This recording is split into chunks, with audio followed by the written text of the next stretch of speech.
Oh, battery died. All right.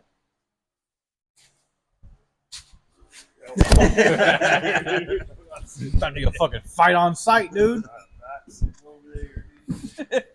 Oh, Oompa Loompa looking motherfucker over there. Our first guest doesn't want to look a little.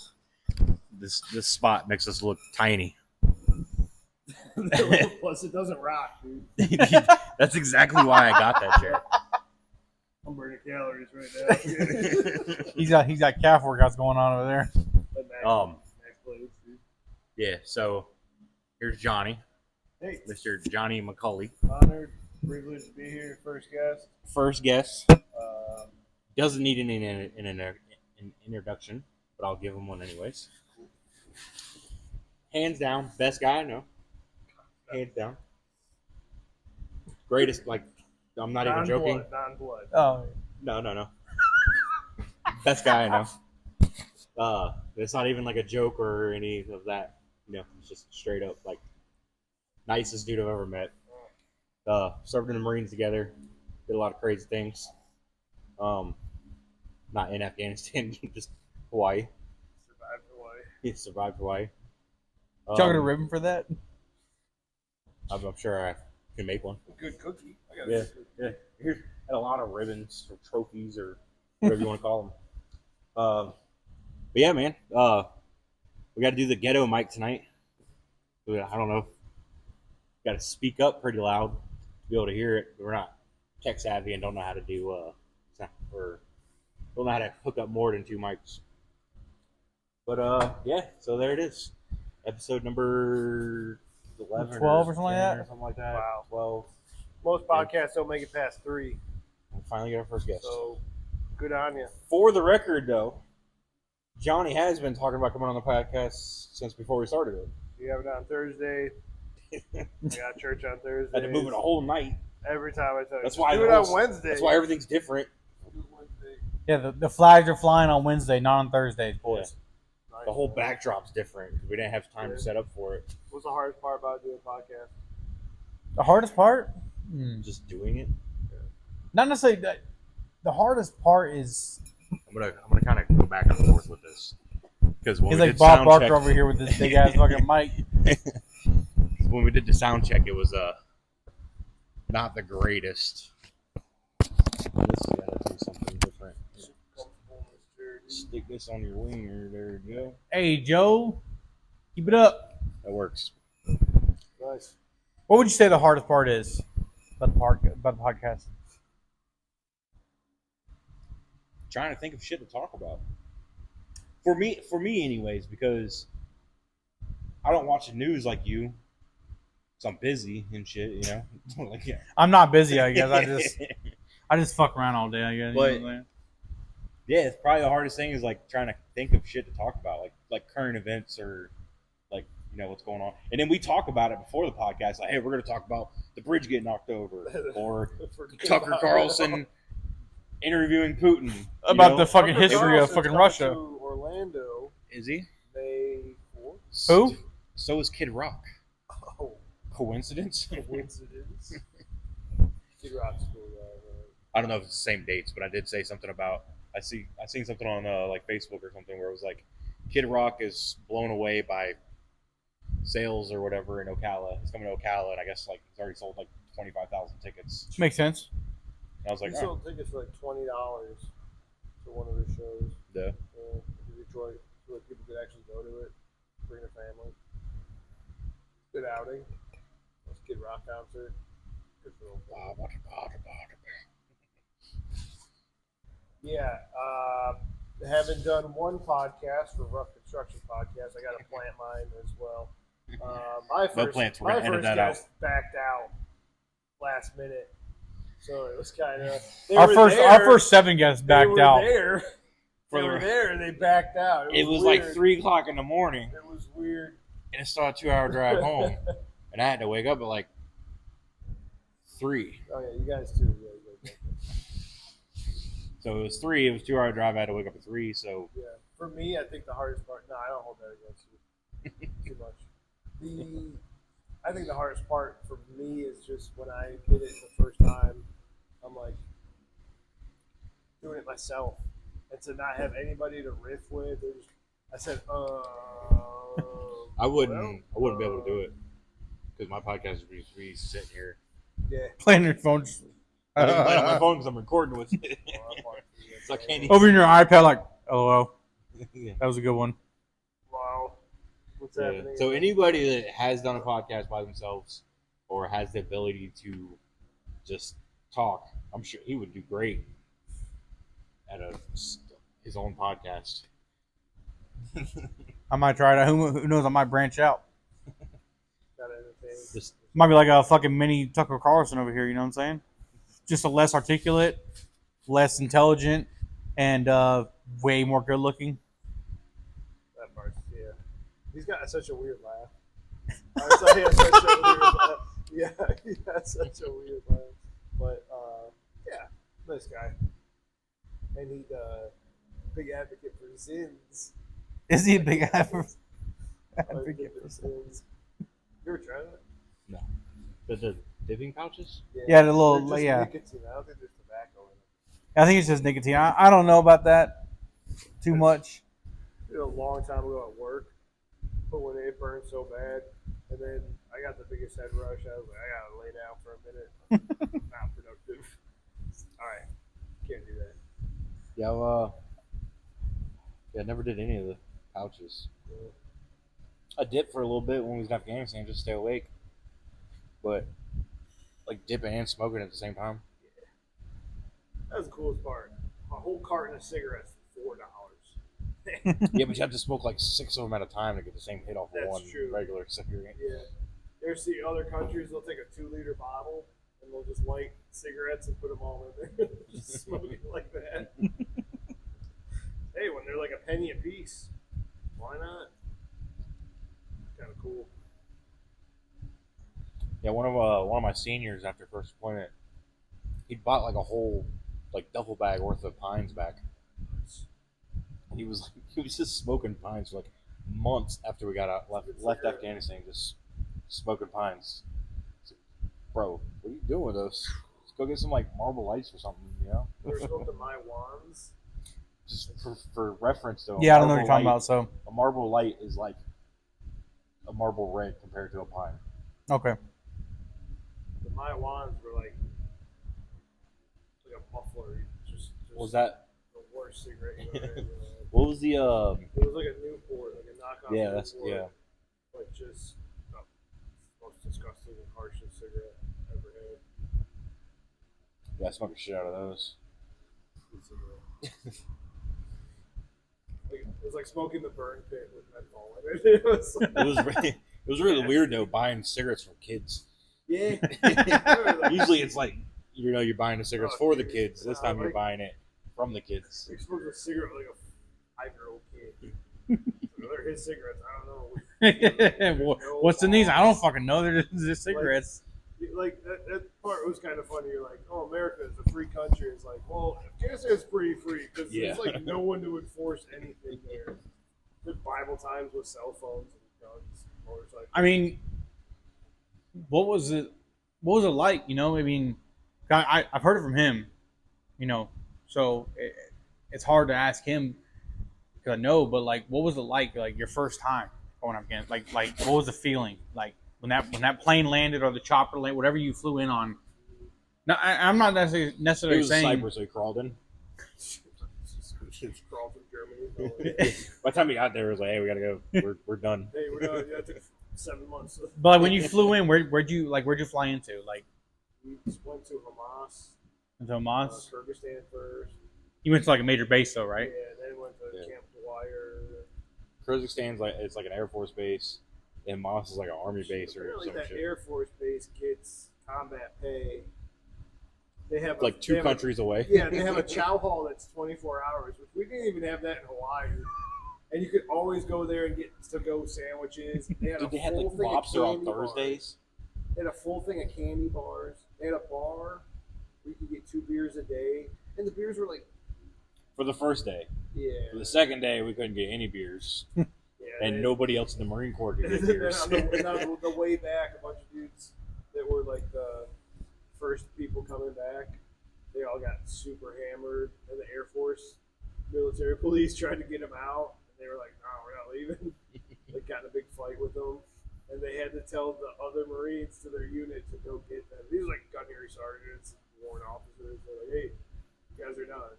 And 8% like allowing bras and stuff, and like, yeah, 2 of them like pretty lit. Like the very first thing they say to you when you get on Kyrgyzstan is stay away from the female barracks. It's a two beer drinking limit. They just Sex and beer is the first 2 things they're talking about, huh? They had a 24-hour gym, Yeah. which Hawaii didn't have. It was a that huge either. gym. It was bigger than Hawaii's Yeah, gym. they had a basketball court. Yeah. Yeah, I remember Kane. He deadlifted on the way back or something. I don't know. He deadlifted 500 pounds, and everyone's like, "Yeah!" Well, he did it, and then like dropped it, and the lady comes over and goes, "Can't drop the weights." Where I was just like, just like broke a record for the gym. Was she the one that founded Planet Fitness? Yeah, probably. She's like, you know what? You It's know, way they easier if need we just put an alarm on the a wall. Wow. We need a no judgment zone that's full of judgment. Yeah. That's crazy, man. I mean, I can only, think about what it feels like to be over there, Not necessarily that part. That part seems like kind of like Okinawa, At one point, we did have a 24-hour gym, and we had a 24-hour chow hall for a little while. It took that away, though, because I guess not a lot of people were going there. But Too many people were going there is a problem. Yeah. But it's like joining the Marine Corps, I never would have thought in a million years you would miss your chow hall hours and not be able to go like get food. And like they take money out of your paycheck. I was like, wait, hold up. Wait, you got to pay for your dress blues? Wait, what, dude? This is and then they set you up with FNBC or whatever that awful banking is. Yeah. And they're just like, They steal your money. they steal your money. I'm pretty sure that bank still owes I me like remember- $1,200. I remember the talk the guy gave at boot camp, and he's like, it's just like the sleaziest car salesman would be like, "Oh, listen, you get that card, that debit card, you should want something, you just swipe. You should, everyone's like, oh, we're all about to have terrible financial decisions. Throw in some like mental illnesses. Yeah, dude. You got guys that are, oh yeah, I got a new truck. It was $70,000. Oh, what was the interest rate? 20%. They said it was pretty good. Yeah, yeah, I told you that was good. They're like 70% of the people are interested in it. Yeah, 0% down. I just didn't have to do anything. What's the card? It's like $1,700 a month. But yeah, I think. See, I think that all I think adds to, like, I never got to even experience that. Because being in Okinawa, you don't get a car. You don't get a car to an NCO, and most people who that's their first duty station, they're not there long enough. You get promoted to corporal the last 8 months. You're at your first duty station for the most part. So the only reason I got my vehicle over there is because I extended and stayed there for 3 years. So for the last year and some change, I had a vehicle, and I got it from a staff sergeant who left. Like he left Island. So I was like, hey, like, let me get your car. This a little right-hand drive Honda Accord.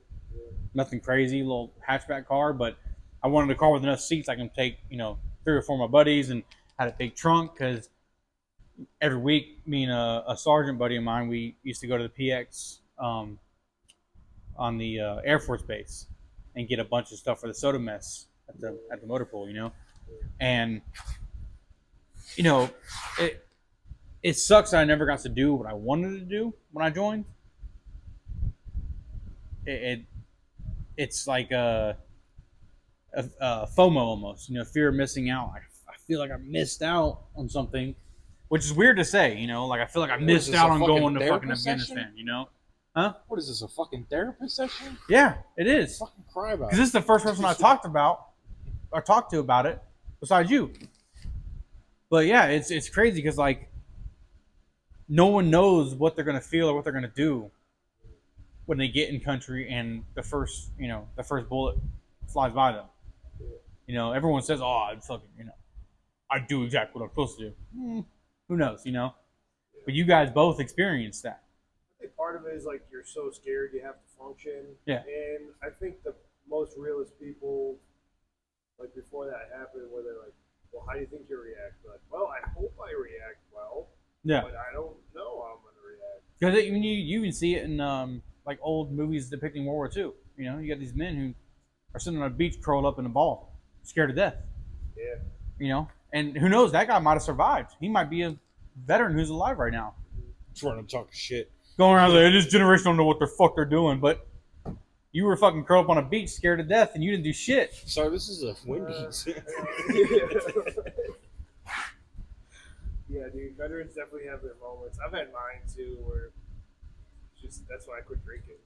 This like I had some times I was just off the wall, and thank God nothing happened. I like my prayer when I got out of the Marine Corps was to be invisible, and there were some times I was 100% definitely invisible because the reason I'm not in jail or have like multiple felonies, like It's because you're white. God. Else, but I think See, I think I was more than white. I think I was translucent, like that white. But yeah, I think there's a lot of like what like let me go back to what I asked you earlier because I'm really curious to hear from a different person. Like, not going to Kyrgyzstan or whatever, not landing there and then 24-hour chow hall. When you were going somewhere that people would say like, hey, we've taken contact here like X amount of days, or like last time we took contact was 2 days ago. What was that feeling like? You know, like were you cold sweats? Were you sitting there like, fuck, dude, like what did I get myself into? Or were you like, dude, I got this? Like I'm. two things. I think you're like, well, if he's going, I'm going. Mm-hmm. Like you make those connections, you make those friends, and that brotherhood. You're like, well, if he's gonna be there, I have to have his back. Like I'm gonna go. Right? Yeah.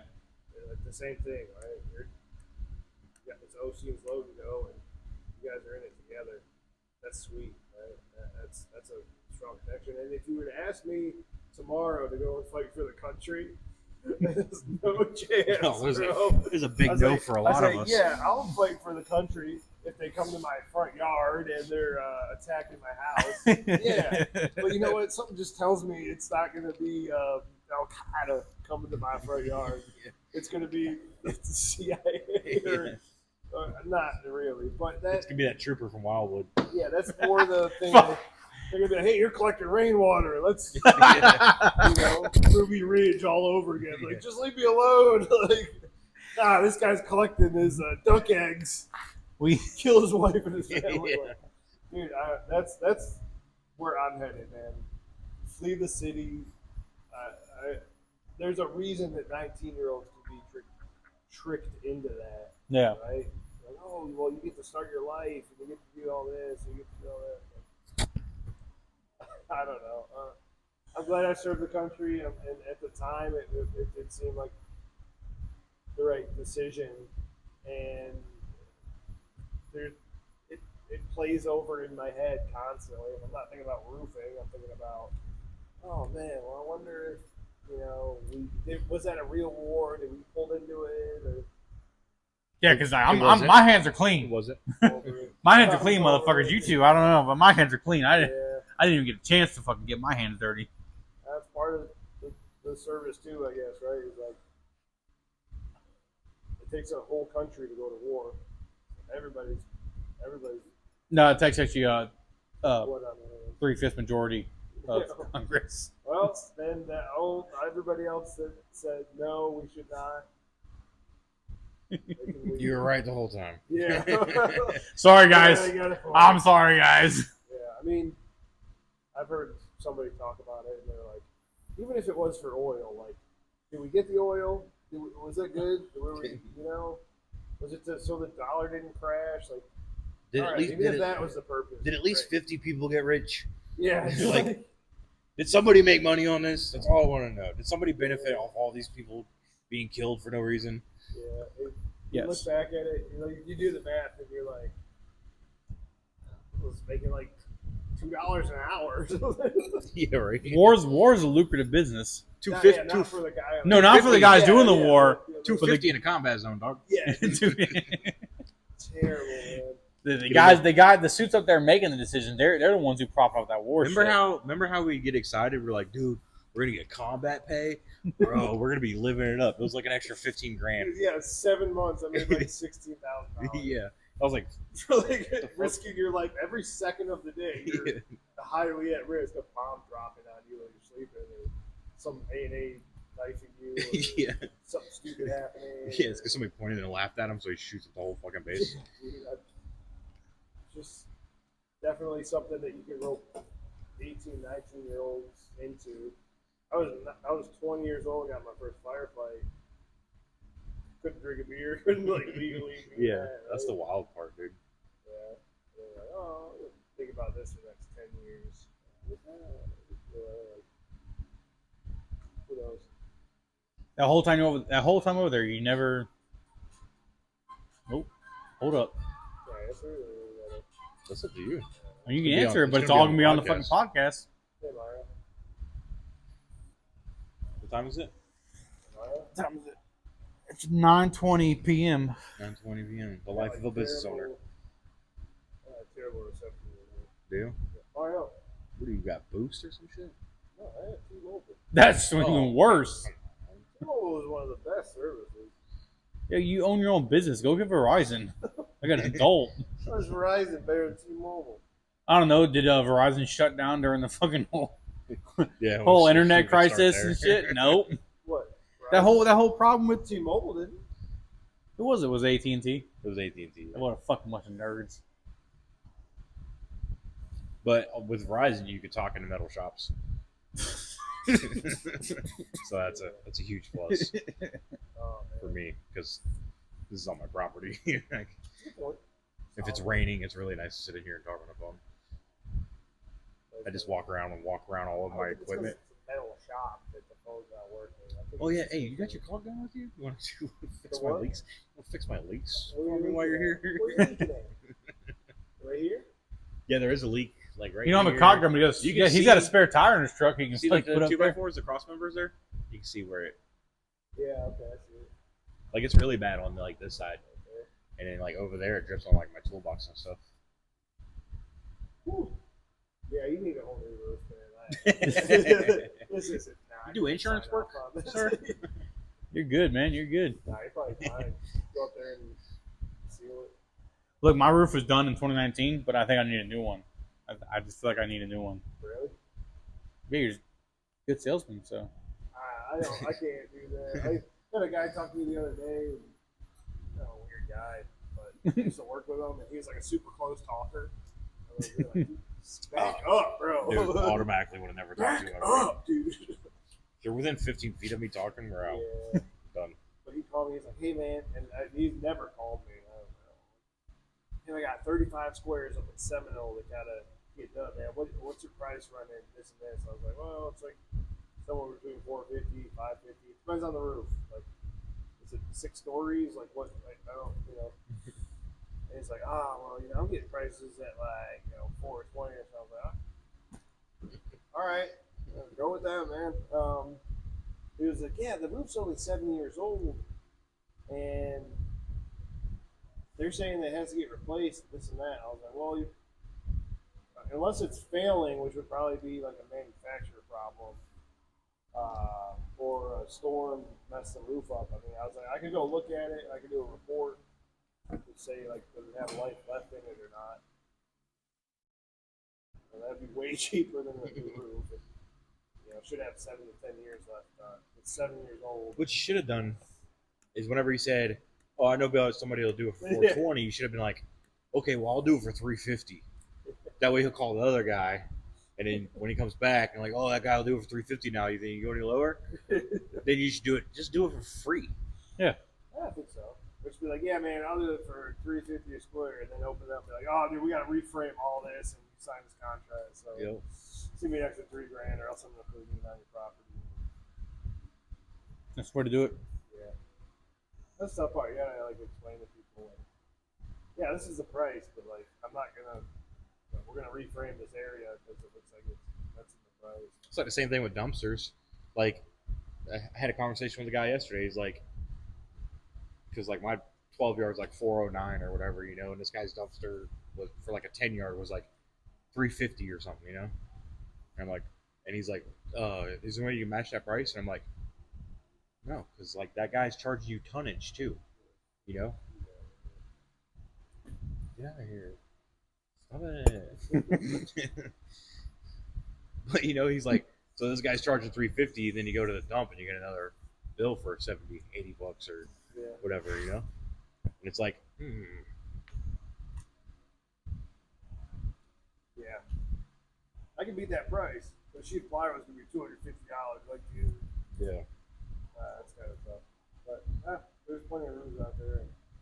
47 days till hurricane season. We're getting pumped.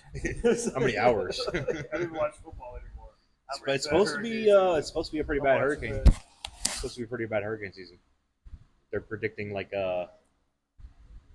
what they say? What did I say the other day? Or that might have been Bailey I was talking to. Yeah, probably. They were like predicting like 32 named storms. Well, like on average, on your average storm season, it's like 15 named storms or some shit. Yeah. Actual named storms. How do they predict that? Science. Because I know you don't believe in that. NASA government is in control of the weather. We Who? all know that. You heard about Dubai? Wait, what'd you say? You heard Who? about The Dubai? government's in charge of the weather. Did you hear about Dubai? Well, hold on to that. Well, you know in France that you can pay like 40 grand for it not to rain on your wedding day. Yeah. It'll go chemical up the That's too bad you didn't have your wedding in France, piece of shit. Did you hear about Dubai though? What part of it? Like years worth Like, of The fact that they're probably one of the most advanced places in the world as far as how it's been raining for 5 days straight over there, and they openly admitted it's because they planted seeds in the clouds. really. they do that apparently. Yeah, No, I believe. they've gotten the same amount of rain in the last 5 days than they get on a 2-year average. There's like cars, there's like Lambos and shit just sitting in the water. Like it's like water's like 2 foot high. There's a bunch of cars like, all over the place. Airport shut down everything. I believe like the government controls the weather, but who makes the weather? I think you guys should have like a thing where you can Google stuff when it comes up. We're working on it. We're working on it, man. Yeah. So you see the setup we got. I think you guys should have more rocket shares too. This is what we had. That works. Yeah, there's no doubt that That's the why government that's controls there the weather. because I think you guys should have more microphones. that's why that's there because I was sitting in this couch and it made me look small compared to him. You know what you should do? Have more episodes. Yeah. You don't even have a microphone, John. I was like, it's Calvin. Yeah, well, I need a co-host. I'm not that bad hourly, so Come on. I'm getting paid. I'll go anywhere and do anything. We have to line up a bunch of guests that will all come on. You can't trust that. I got about 15. Clearly not. I got about Clearly not. I got about 15 guests right now that said they want to come on. You know how many replied? Hey, well, just for anybody else watching, free steak dinner. They will treat you very. The next guy, you just go to Wendy's. Like, hey, you want Johnny? I got all the shrimp I could eat. A lot of butter. A lot of meat diet. So Bacon. Pretty awesome. Bacon. He marinated his bacon in the butter. Really good. I got. What made you want to start the meat diet? What was it, like? Is something you learned or? I just had so much back pain one day, and I was like, dude, I'm done.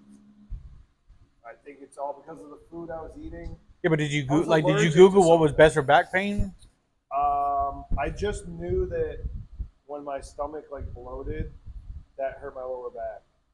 So when I knew like my whole life, like I could eat a ton of beef, right, and it wouldn't hurt my stomach. Mm.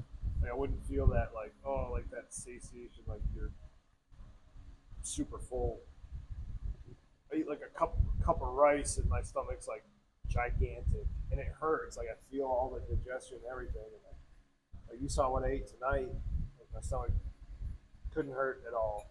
Like I could eat a stick of butter and my stomach doesn't hurt. But yeah, eat a fruit roll up and I'm like, I feel like I'm gonna die. And sometimes I eat like that, and I've had times where you just like feel stuck like that. But the reason I feel like I've stuck to it before, where I did 90 days, and I lost a ton of weight. And there was times I ate a pound of bacon, like 12 eggs and a pound of bacon. But we can do a calorie count on that, but like it's a lot. No doctor is going to tell you like, just eat as much meat as you want, as much nuts as you want, green vegetables, butter, salt. That's your fine. You'll lose weight. It's such a weird thing. Like, there's been other people who I've met. Maybe it's blood type or genealogy or your makeup, your DNA. I met other people that were having serious like inflammation problems. Like, they couldn't walk. I wanted to be like, dude, just eat beef for like 3 months. You'll be fine. What's evolution? I mean, Yeah, he's trying hard. Isn't he? no, I'm just saying. I'm just saying that's evolution. Yeah, I mean, that's like, yeah, we like 300 years ago, 2,000 years ago, we weren't eating Doritos, right? it sucked for them. And the other part, men were the hunter gatherers, right? So they go out and like kill a mastodon. But it took all day to do, and they're stabbing it, and oh my goodness. They start the fires and they start eating the meat, right?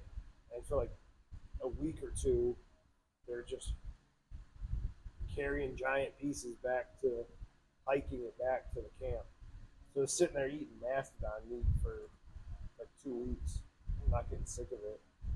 That's why men can eat the same thing over and over and over, and women were the gatherers, right? So they would gather all different things, and they actually have more taste buds because they need more micronutrients to grow children. I didn't know So that. an all meat diet is not recommended for a woman. Uh, Not the I consumption recommended of meat. it to my sister today. I was like, just try all beef diet. Like if you do feel bloated or you do feel uncomfortable, I think there's a lot to it for the health of your gut because they've done these things with kids with like severe autism, severe ADHD that they just cannot, and the documentaries where they went on beef diets. It's not like a ribeye every day. Maybe they're having ribeye and ground beef, and they're having bone broth and like beef fat, beef tallow, Yeah. and they're consistently better. I don't think it's great. I wish I could eat whatever and feel good and not have my stomach hurt, but that is just how I feel.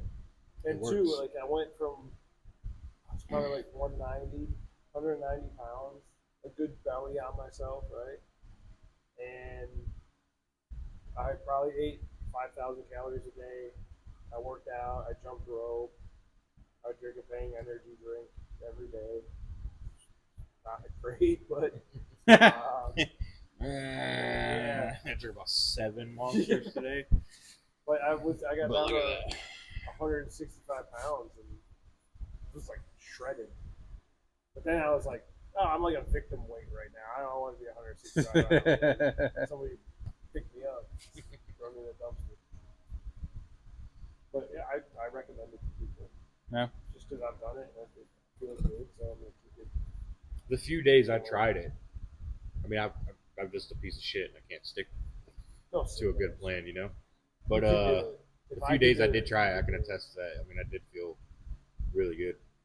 The other part too, there's going to be times you just have to start over. It's like anything. I'll start over every day. That part too. Wake up this morning, I'm gonna eat some wings, and then That part too, though, if you're like, oh, let me just start over this week, or oh, I had one thing I cheated one. Okay, let me just start over. You're still doing good, right? Relatively speaking, you're still doing yeah, good. I've been on like day number 4 of cheat day. I mean, think about it. 90 days. What if you do 90 days and your whole life is completely different, right? So that was part 2. I was like, all right, I got to tighten some things up. We got a big project coming up. I want to be ready for that. I do got to take some time off to chill out a little bit, which is recommended by our manager, not myself. But I'm gonna heed those words. Like I'm just going to Busch Gardens one day by myself, just ride a roller coaster. Woo! All right, that was cool. Just take a nap. I think those things are coming together. You know, I always expect to be further along or something, but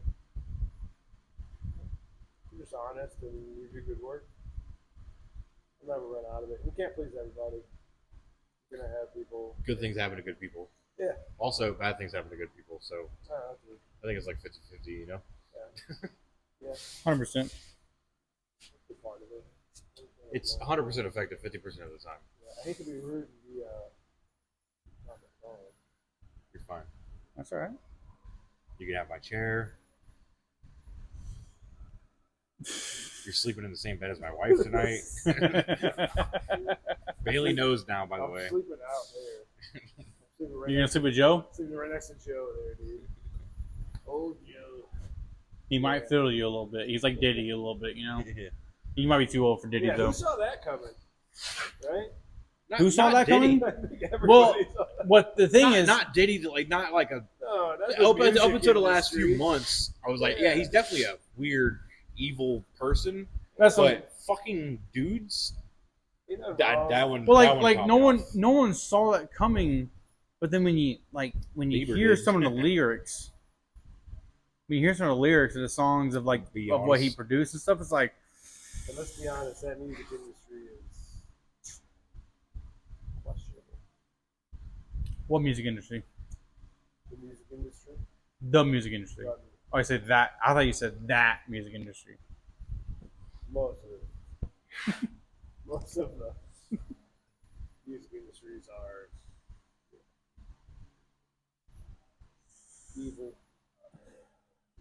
I mean, look at Morgan Wallen. You know, being a fucking child. I don't know. You didn't hear about that? Long story short, Morgan Wallen, famous country music artist, he threw a couch out a window and almost hit a couple cops. Oh yeah. He's facing a yeah, couple Yeah. felonies. You know. We would have been arrested on boot drop night. Oh man. The whole barracks would have been arrested. Yeah, there's Hit a couple tough MPs. times, yeah. Tough times. Yeah, definitely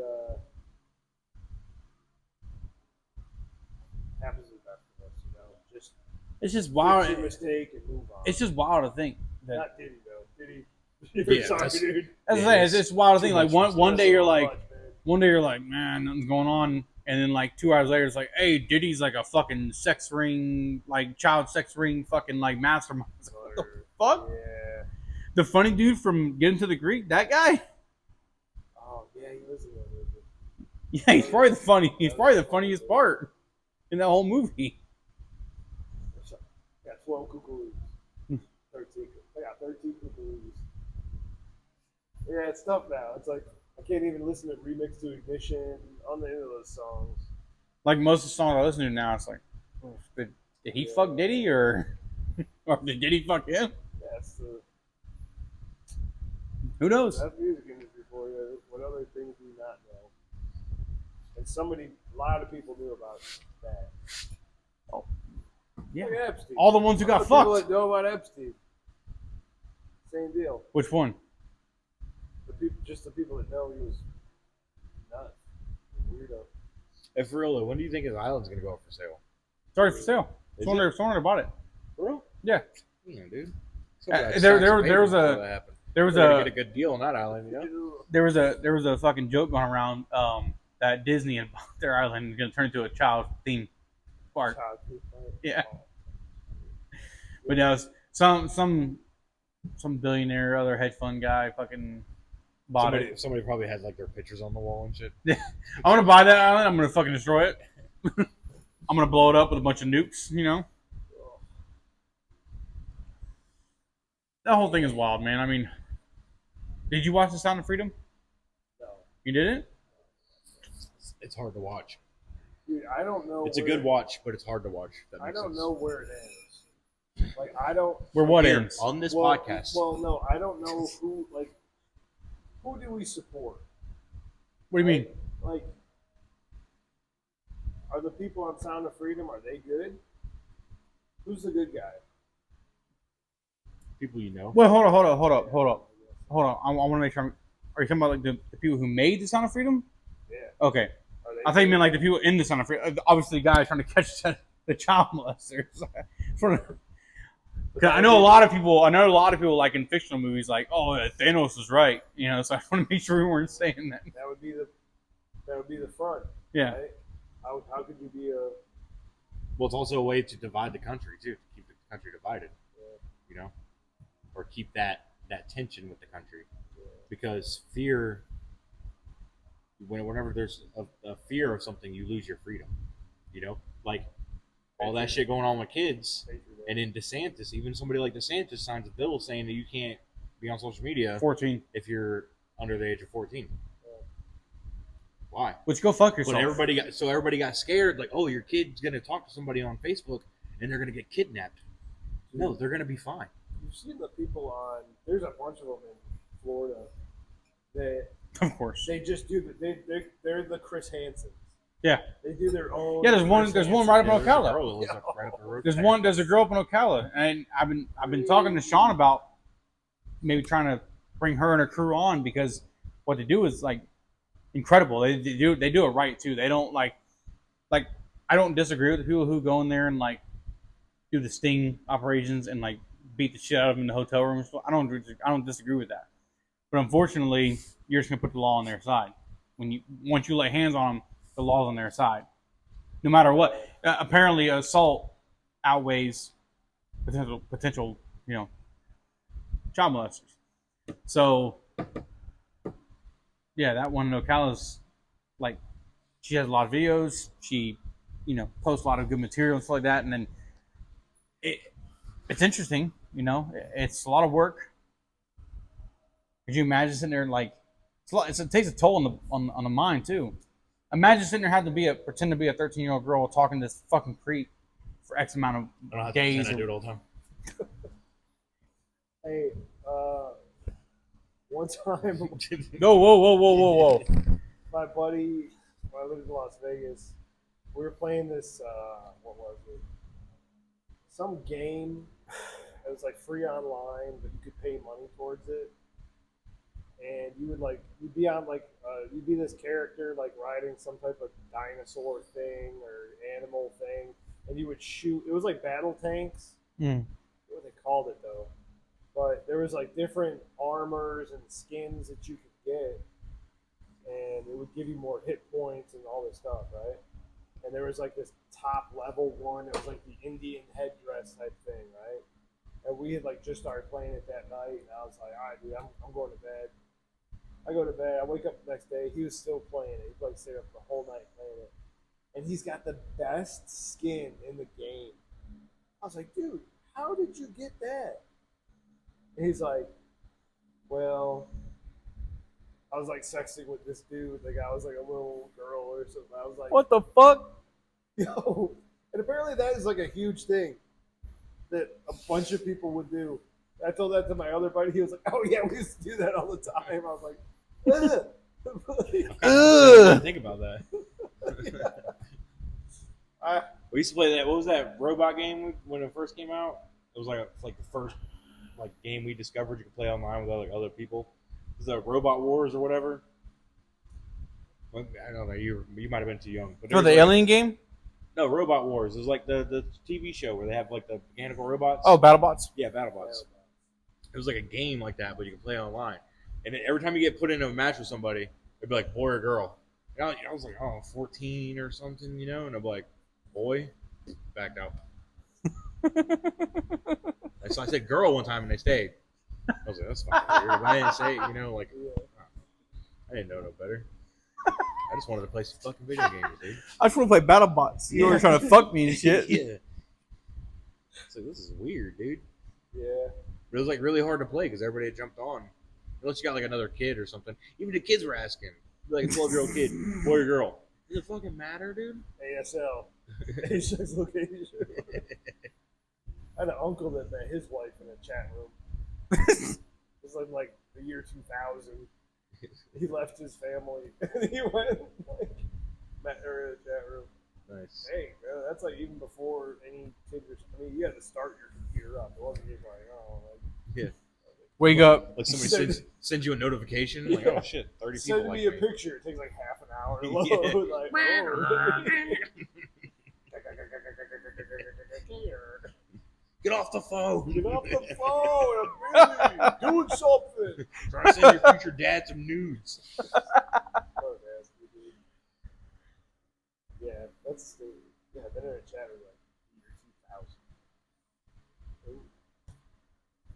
I guess it worked. It worked for a while. There was a whole fucking TV show, Chris Hansen. Whole fucking show about it.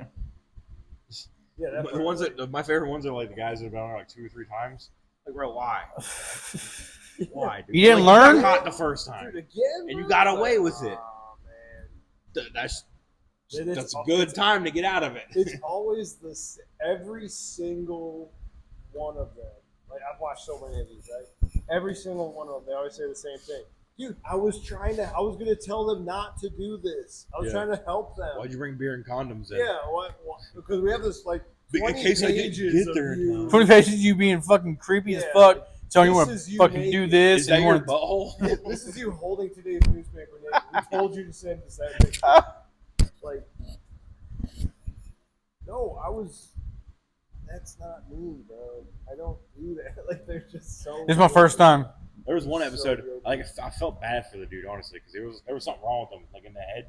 Like he was like one drip away from a drool. You know what I'm saying? And he was like, I didn't know it. You know, like he was like legit, like mentally handicapped. I think you could even tell Chris was like felt a little bad for him. You know, like, this guy's life's about to be ruined. There's one time where these he doesn't even know where he's at. There's one where these two like I don't know early 20-year-old guys walked up, and one of them was talking to the girl, and the other one never had said anything. And he's like, you know why your friend's here, right? Like he's here to meet a 13-year-old girl. And the dude looked at him like, what the fuck? I don't give a fuck how long I've known that guy. I'm fucking swinging on him for the cameras, for the reporter, whatever. Whoever's looking at me right now. Like, bitch, you brought me here? Even if I fucking knew, I'm fucking swinging. Just pretend. Like, bitch, you what the fuck you doing? No, he knew too. No, of course I didn't. There was a Dateline NBC where these people had they're considered like sex offenders, right? The one dude was 18 and he slept with his girlfriend, who I think she was 15 at the time or something, right? And the dad found out, press charges, everything, right? Okay, they're married now with children. What the fuck? And they've never been with anybody else. They've never dated anybody else or anything. They're like high school sweethearts, and then they hooked up, and the dad found out, and he said no. And then the dad even went back to the judge, like, hey, listen, like, it's my son-in-law, and they have kids here. And the judge's like, oh, too bad. And the dude's dream was to, like, join the Coast Guard. I don't know if he's still in that. Can you imagine, though? Like, hey, I got to go around to my neighbors and tell them, hey, I'm a sexual predator. Do you go with your kids or without your kids? Yeah, dude, I'm a sex predator. It's my son. Yeah, it's just. He's not a sex predator. Yeah.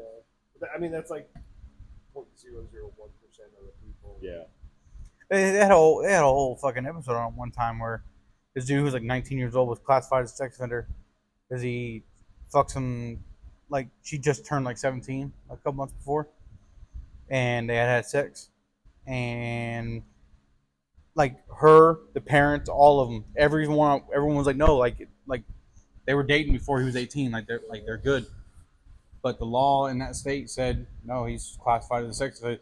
So no matter what he does, he has to go and register as a sex offender. Which, at that point, when you're 18 and you are like you're 17, right? You're dating someone who's 16, and you turn 18, you're automatically a sex offender. It's fucking insane. Like those ones are like, fuck, that sucks. Like in the eyes of the bullshit government, state or federal, it was like, oh no, you're a sex offender. Yeah, I mean, there should be kind of like an age, like they're Well, it's supposed to be they're Romeo like and Juliet. 1 year apart. It's supposed to be the 2 years Romeo and apart. Juliet law. Like a lot, like that Yeah, law okay. protects most states. Okay. There's some states that don't honor that. Yeah. There's some states that don't honor if you're 17 years old dating a 16-year-old and you turn 18. If that state is not a Romeo and Juliet law state, you're fucked. Is that you just sent me the video the other day? It was like a little cartoon skit. It was like, yeah, I want to adopt. I want to adopt a child. Like, okay, what's He's your 18 age? years old. He's like 18. He's like, so what age are you looking for to adopt? He's like, 17. And the guy's like, no, get the fuck out. Leave. Get out.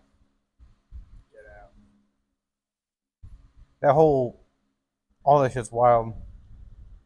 I had a house that the first house I ever rented was a 1-bedroom, small, tiny house, and another house behind it, and it was a 7-Eleven right next to it, and then the person next to me was a drug dealer, and then the next house was like a halfway house. Actually, I think it was a gap in one house and then a halfway house, and that halfway house, all those people are sexual predators. And the dude, I didn't know this before moving in, and I go in there, I'm looking at the house, and the guy's like, yeah, it's a, so just a 1-1, it's a good spot, and gas stove and everything. He's like, and you can't sell drugs. I'm like, yeah, no, I don't plan to, man. Oh yeah, just it's and there's one more house behind you, and he's a good guy and everything. But you can't sell drugs. I was like, dude, what happened? What happened here? Like, come to find out, all these people live out here. I'm like, okay, I get it now. The gas stove as well. The first time I turned that gas stove on to bake something, right? Like, Did you get high? no, it didn't. It didn't ignite the gas until like 5 minutes later, and it was like, just like blow. I was just like, what? I was like, oh, I guess you gotta light it, especially. Yeah, dude, that was gnarly. That was an interesting place to live. Yeah, this like little person, midget dude, would come down the street. I think he stayed at the halfway house, and he'd ride this little dirt bike. Just like, wow. I would jump the wall and go to the 7-Eleven, and I would jump it at like 2 in the morning to go get a soda or something. And the guy working there, a couple other people, be smoking weed, and they'd like see me jump over the fence and like have a heart attack, thinking I'm the cops or something. Like, oh, it's just me. Just get a root beer, guys. We were at a mattress one time, and there was a guy sleeping on it when I came back.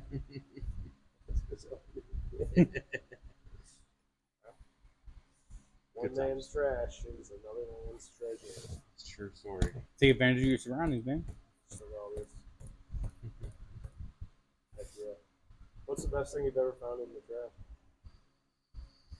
Best thing? Did you find that hard drive with all the Bitcoin? Found 2 hard drives. If I found the hard drive of that Bitcoin, I We wouldn't ain't be gotta worry here about right no now. money no more. Best thing I ever found? My wife. I don't know. Like, best thing, I didn't think about that. My wife. Weirdest thing, pulled out like half the dumpster was full of like sex toys and shit. Like rubber ass, like whole ass, like Mold. back half of butthole Yeah. with ball sack. Try to resell Yeah, and there was a female version of it as well. How do you know it's female? Could have been non-binary. them. Could you use them as targets or just like Definitely, Shot in the ass. definitely being used as targets. Probably not for pistols though. Yeah, that's just stuck together. Yeah, and there was like a whole box full of other stuff, like weird DVDs. We get Playboys all the time. All the time. My first week there was a fucking dumpster. Oh yeah, we had like a 20-yard come in. It was like, hell, if we went through all of them, we probably could have found like $50,000 worth of. They were all like old and they got wet and all that stuff. Like they were in an old bar. Magazines and Falling shit apart. just tits out. I picked up one with the excavator. I was like, hey. Yeah, still, even like we pick up so many like Playboys, Maxims and stuff. They're like every time you grab, like every once in a while you grab a scoop, you'll see a little piece of magazine fly out, and it's like, oh, there's some tits, you know? True. It keeps my day interesting. Yeah, it makes it definitely go by. I found like a bunch of tools in a dumpster one time. Like someone was cleaning out their garage, and it was a really nice house. They threw out a basketball hoop, which they put it in a dumpster. Like putting a basketball hoop in the dumpster is like, all right, you're just taking up all this space. Like you can't fit other stuff on top of that. They threw out tons of like new stuff, like brand new stuff. They just threw it in the dumpster. I was like, I am jumping in there right after they leave and taking all that. They were just using it to transport their stuff to the next house. Hey, that's all right. Because we've done that before. Because we have dumpsters. Yeah. It's just we could just throw stuff in there. It's like having a little trailer. Like tennis rackets, like everything. I was like, you're paying to throw this out. Just put it on the curb. Someone will come and take it. That chair? We find good stuff all the time. The chair? Yeah. I mean, everything. Cherry's in that chair came out of a dumpster. I understand it too. Some people's time is worth thousands of dollars, right? They're like, hey, listen, I need this cleaned out like right now. Just throw it in a dumpster and get rid of it. Like somebody will take it. Like, I'm waiting to grab like a briefcase and just cash fall out. I'm hoping for that one day. I won't tell him. I thought you said I won't. cat. No, I mean that too, but I won't tell him if cash falls out of a briefcase. I'm like, oh. It's fine. I got a camera and an excavator, so I'm gonna dive in the pit. But, all right, I'm gonna break the camera too, because I can pay for a new one. No, but pretty much everything at the yard has come from a dumpster. Did that come from a dumpster or clean out? This one, the big metal table. Yeah. I mean, if somebody I knew, but they rented a dumpster from us. Yeah. And they were like, "Yeah, we're gonna clean up the backyard." I went and dropped the dumpster for them, and I was like, "They're like, yeah, we're gonna clean up the backyard." I was like, "What are you gonna do with that table?" They're like, "Throw it in a dumpster if you want it." And I was like, "Yes, sir." Put some new wheels on there. It's good to go. I got another table like that at the yard. It's actually bigger, like thicker. Everything ain't got no wheels on it, but that came out of a dumpster. They have, where is it? Sri Lanka, somewhere where they beach the oil tankers. Like once they don't use them anymore, they beach them, which is really cool to see. There's just like a beach with oil tankers lining it, right? All really? Rusted out, old, and It's all scrap metal. And that's what they do. They scrap it. Which it's also one of the most dangerous jobs in the world because these dudes are using blow torches, just like hanging from a rope, like cutting giant chunks of steel off. Zero ocean regulation, like, and there's like pockets of like gases down there that like light a torch. Like, everybody that lives in that town knows somebody that's died doing it or dismembered themselves, lost a leg or arm or something, crushed on stuff. Like, I'm Mike Rowe. I'm gonna go. I think I'll look extra liability for that episode. That'd be crazy, right? Yeah. Mike Rowe goes to third world countries. Yeah. Try out the dirtiest job. Try being a mechanic in a third world country. Right. Go diving. You got to use your nipples to jump cars. Diving for gold. Yeah. Where they go down there. All right, got the hose in your mouth. Yeah, dude. All right. Go. Going around down there. Yeah. That's a rough job, dude.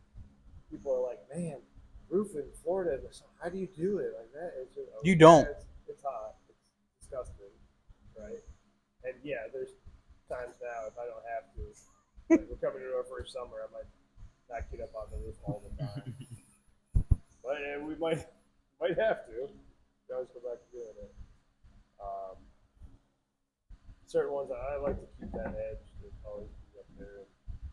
I think too, like once the business is really just running and I can just show up and do some work, that's what I want to do. Putting on shingles is the easiest part, by far. Everything else is hard. Dealing with customers and dealing with that better. And there's way more good ones than bad ones. Way more, like 99. Customers? 99 or 1. Yeah. For me, that's been my case. I got blessed in that department. And the ones that are tough, it just teaches me more, right? And the ones that are great, man, I'll do backflips for you, right?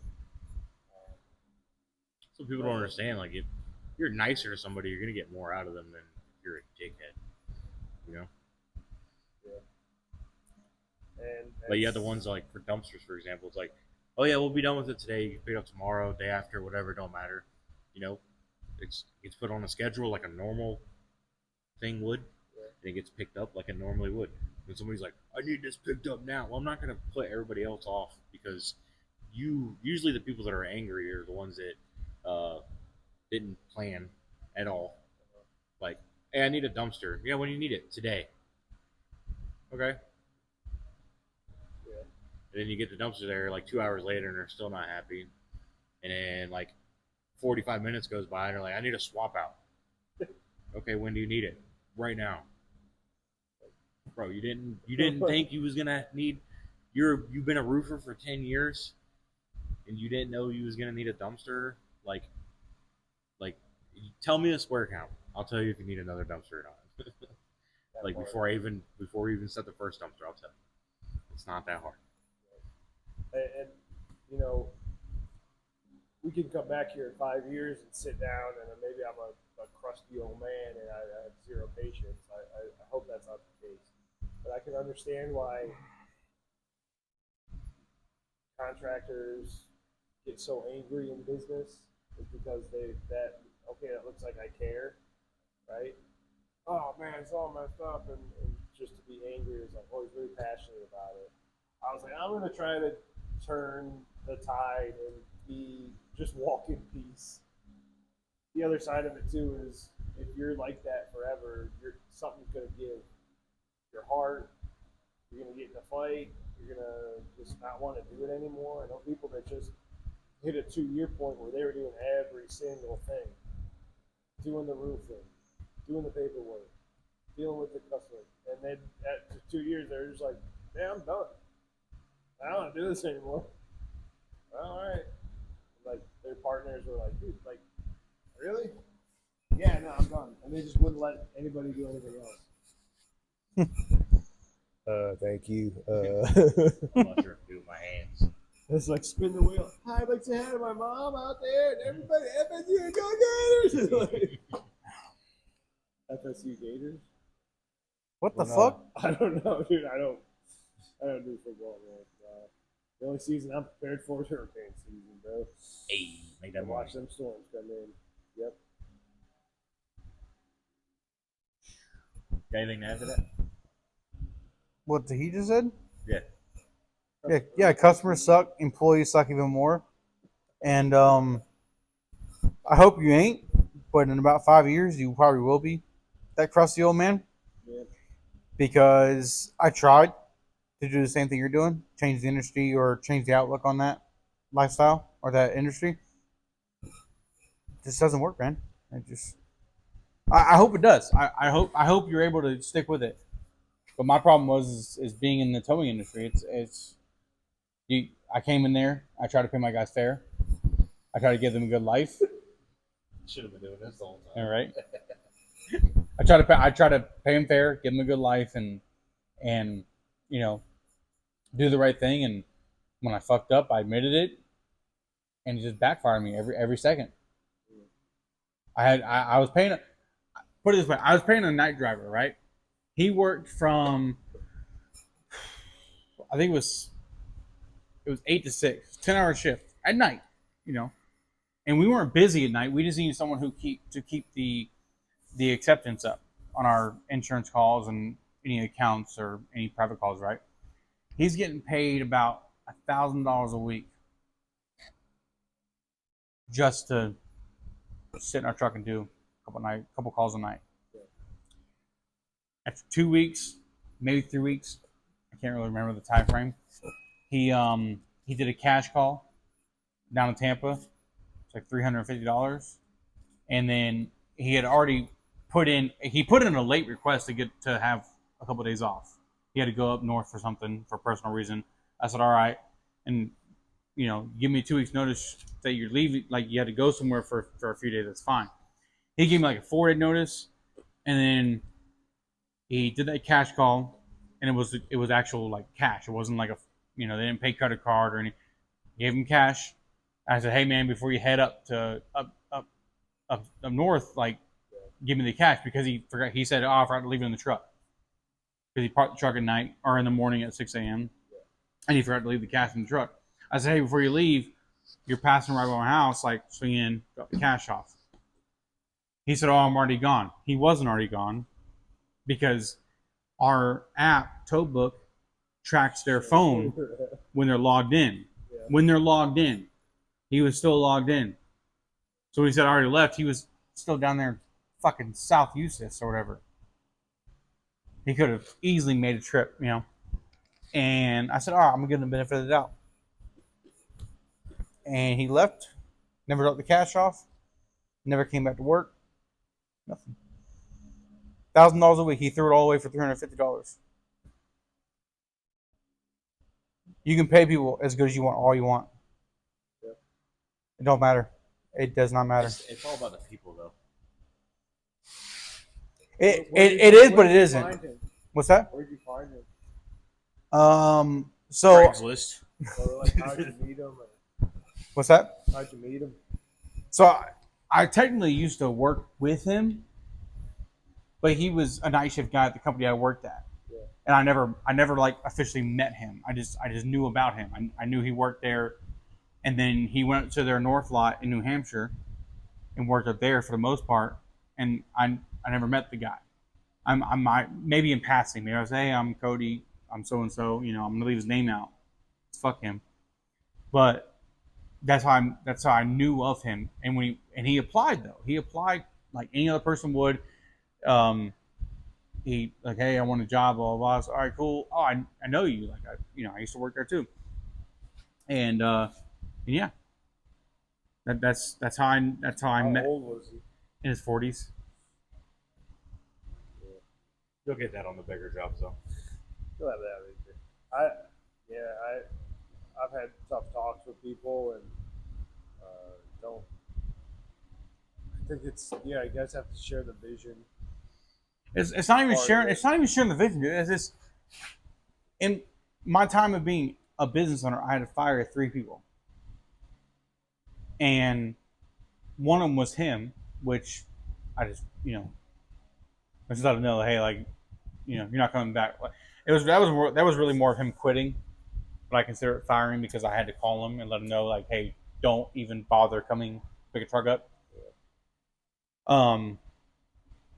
But the other one, again, 40-year-old guy, night shift again, which our night shift was cursed. Every time we had a night shift guy, he stole from us, or he quit abruptly. But he threatened to like come after us and everything like that, because he knows. When he says night driver, he's talking about the driver that drives at night. Yeah. Not necessarily because they're black. Yeah. Although, no, I'm just playing.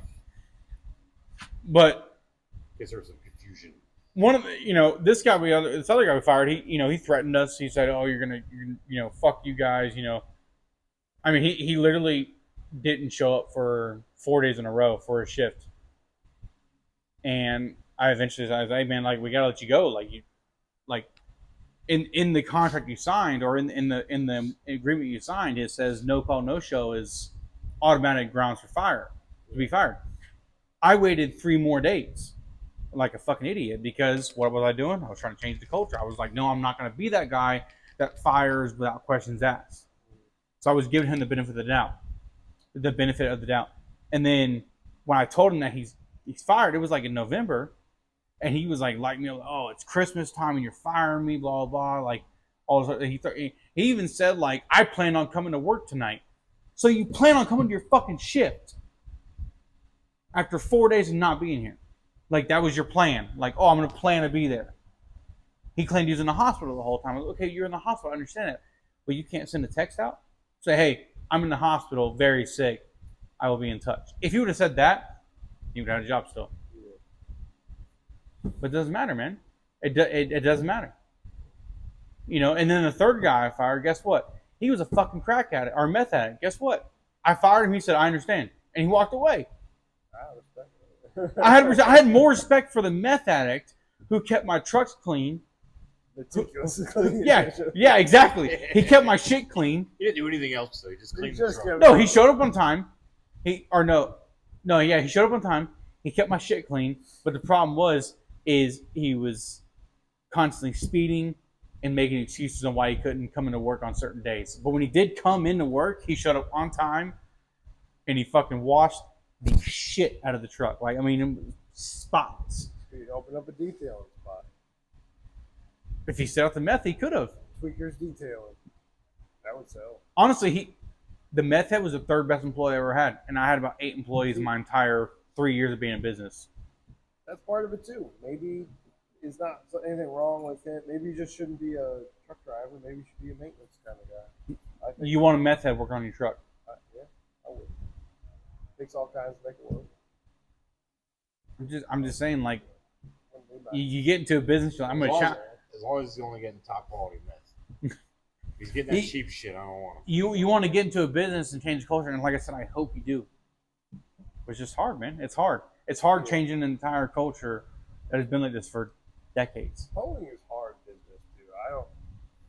Towing is I hard. haven't No, had roofing is way hard. Towing, you work for 10, 15 minutes, 30 minutes if you're stupid. They're both easy industries. At the end of the day, though, people look up and they're like, "Oh, I have a new roof." Like that's happy. And at least for me, as a putting on a roof, there's pride in that. Mhm. It works. It's good. It's literally a roof over your head. And Yeah. After the Marines, I had no job that was prideful except for that one, and found my way back to it. You get instant gratification at the end of the day, and the homeowner is happy. Everybody wins, right? Mm-hmm. Towing, typically, someone's pissed.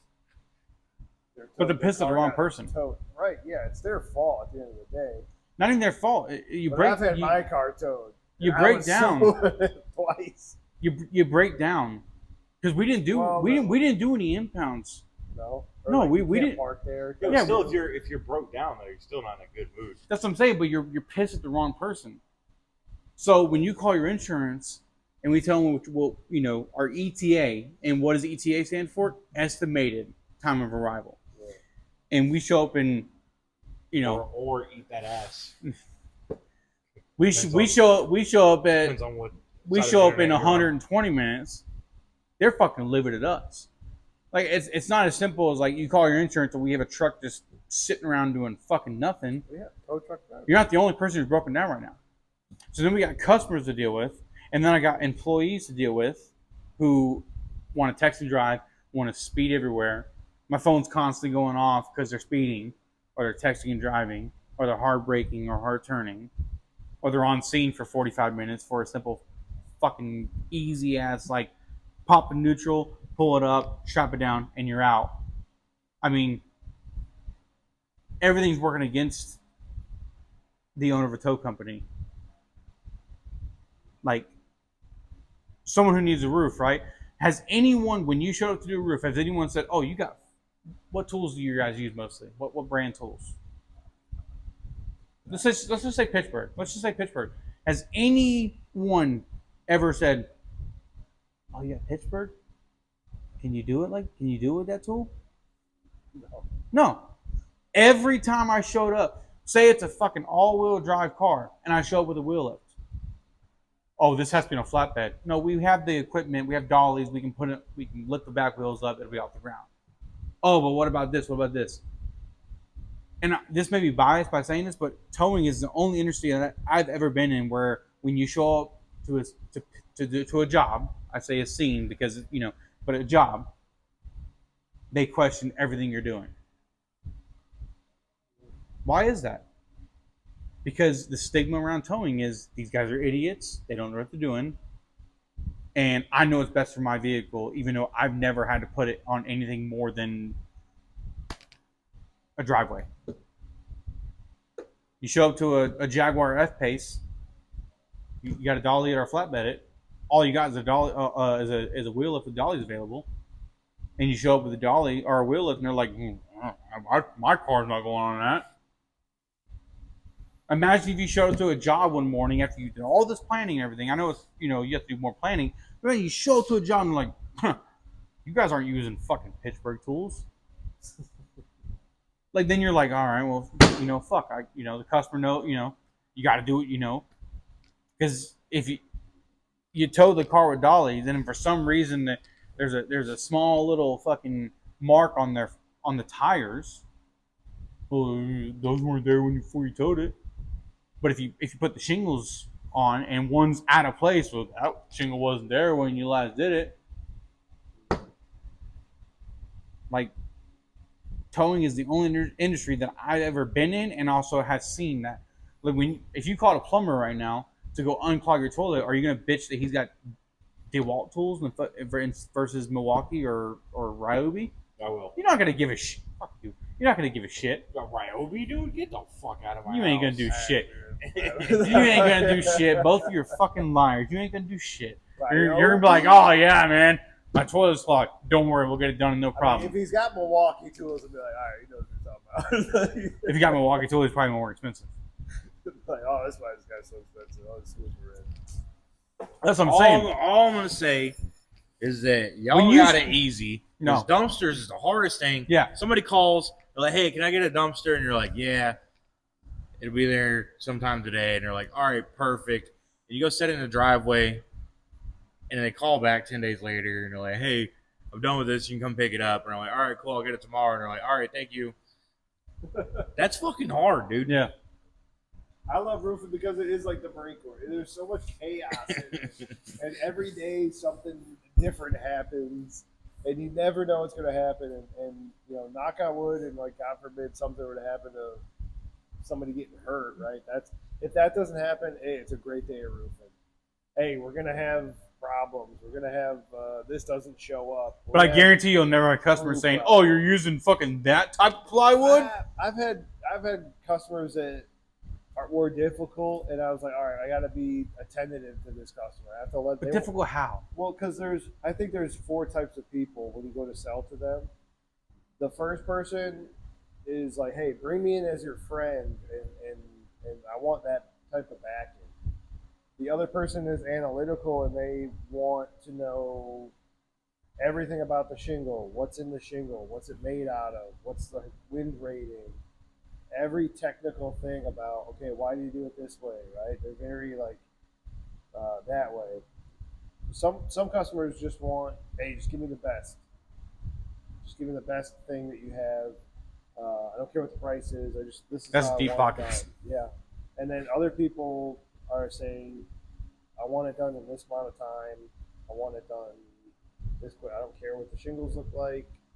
And we've had all different types of those customers, right?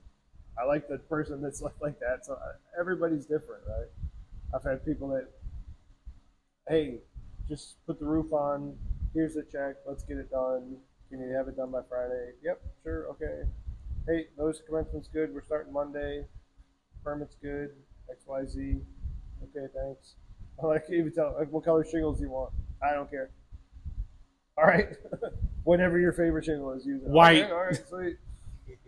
And just The get it most done. expensive ones are there. Little 20% markup on that. And I add that. I gotta get better at that too. So I'll just be like, oh, just pick a shingle. I don't care. I don't really. The shingles are pretty close in price for like the basic, kind of the shingle we use. But that's another thing, right? I mean, for instance, what's the cheapest job you've done? Like, you go into a job, like what's the lowest price job you've done? For like a Free. new roof. Huh? Free. For a new roof.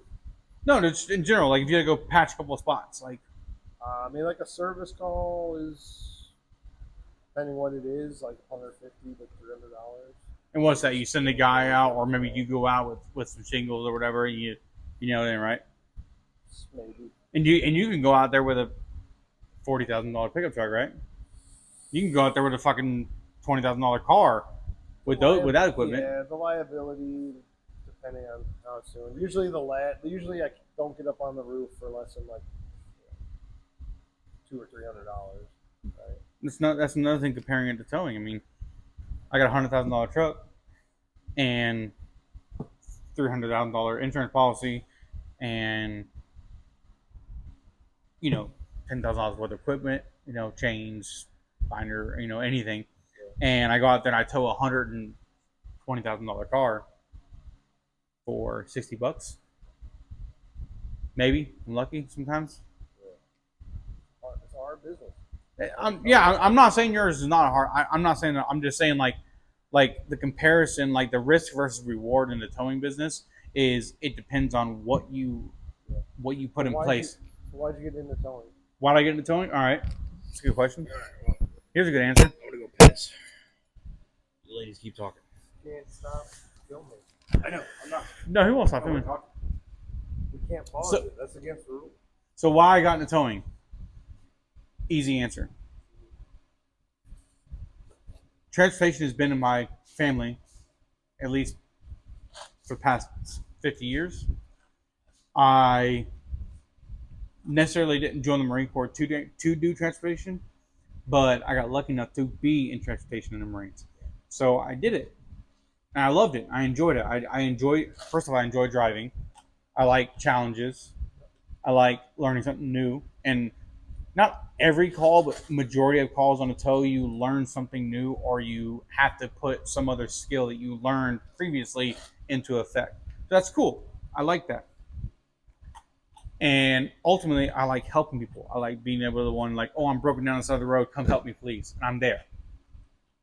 So when I got out, I didn't initially want to go into towing, but circumstances, and put me into towing. And I did it, and I was like, I love this. I love this. And you can ask anyone. You can ask anyone in the towing industry. And I hate saying this because it's kind of cringy and shit like that, but it's it gets in your blood. Like, you love it, you enjoy it, it's fun. It's an exciting job. Whether you're doing basic roadside, or you're doing winch outs, or you're doing anything, you're helping someone. Jump starts, tire changes, fucking lockouts, anything, you're helping someone. Yeah. But that's how I got into it. I enjoyed doing it. I was good at it. So I stuck with it, and I was like, I'm going to start my own business because I feel like I can do this better. And that leads us into what I said earlier. I thought I can come in and do it better.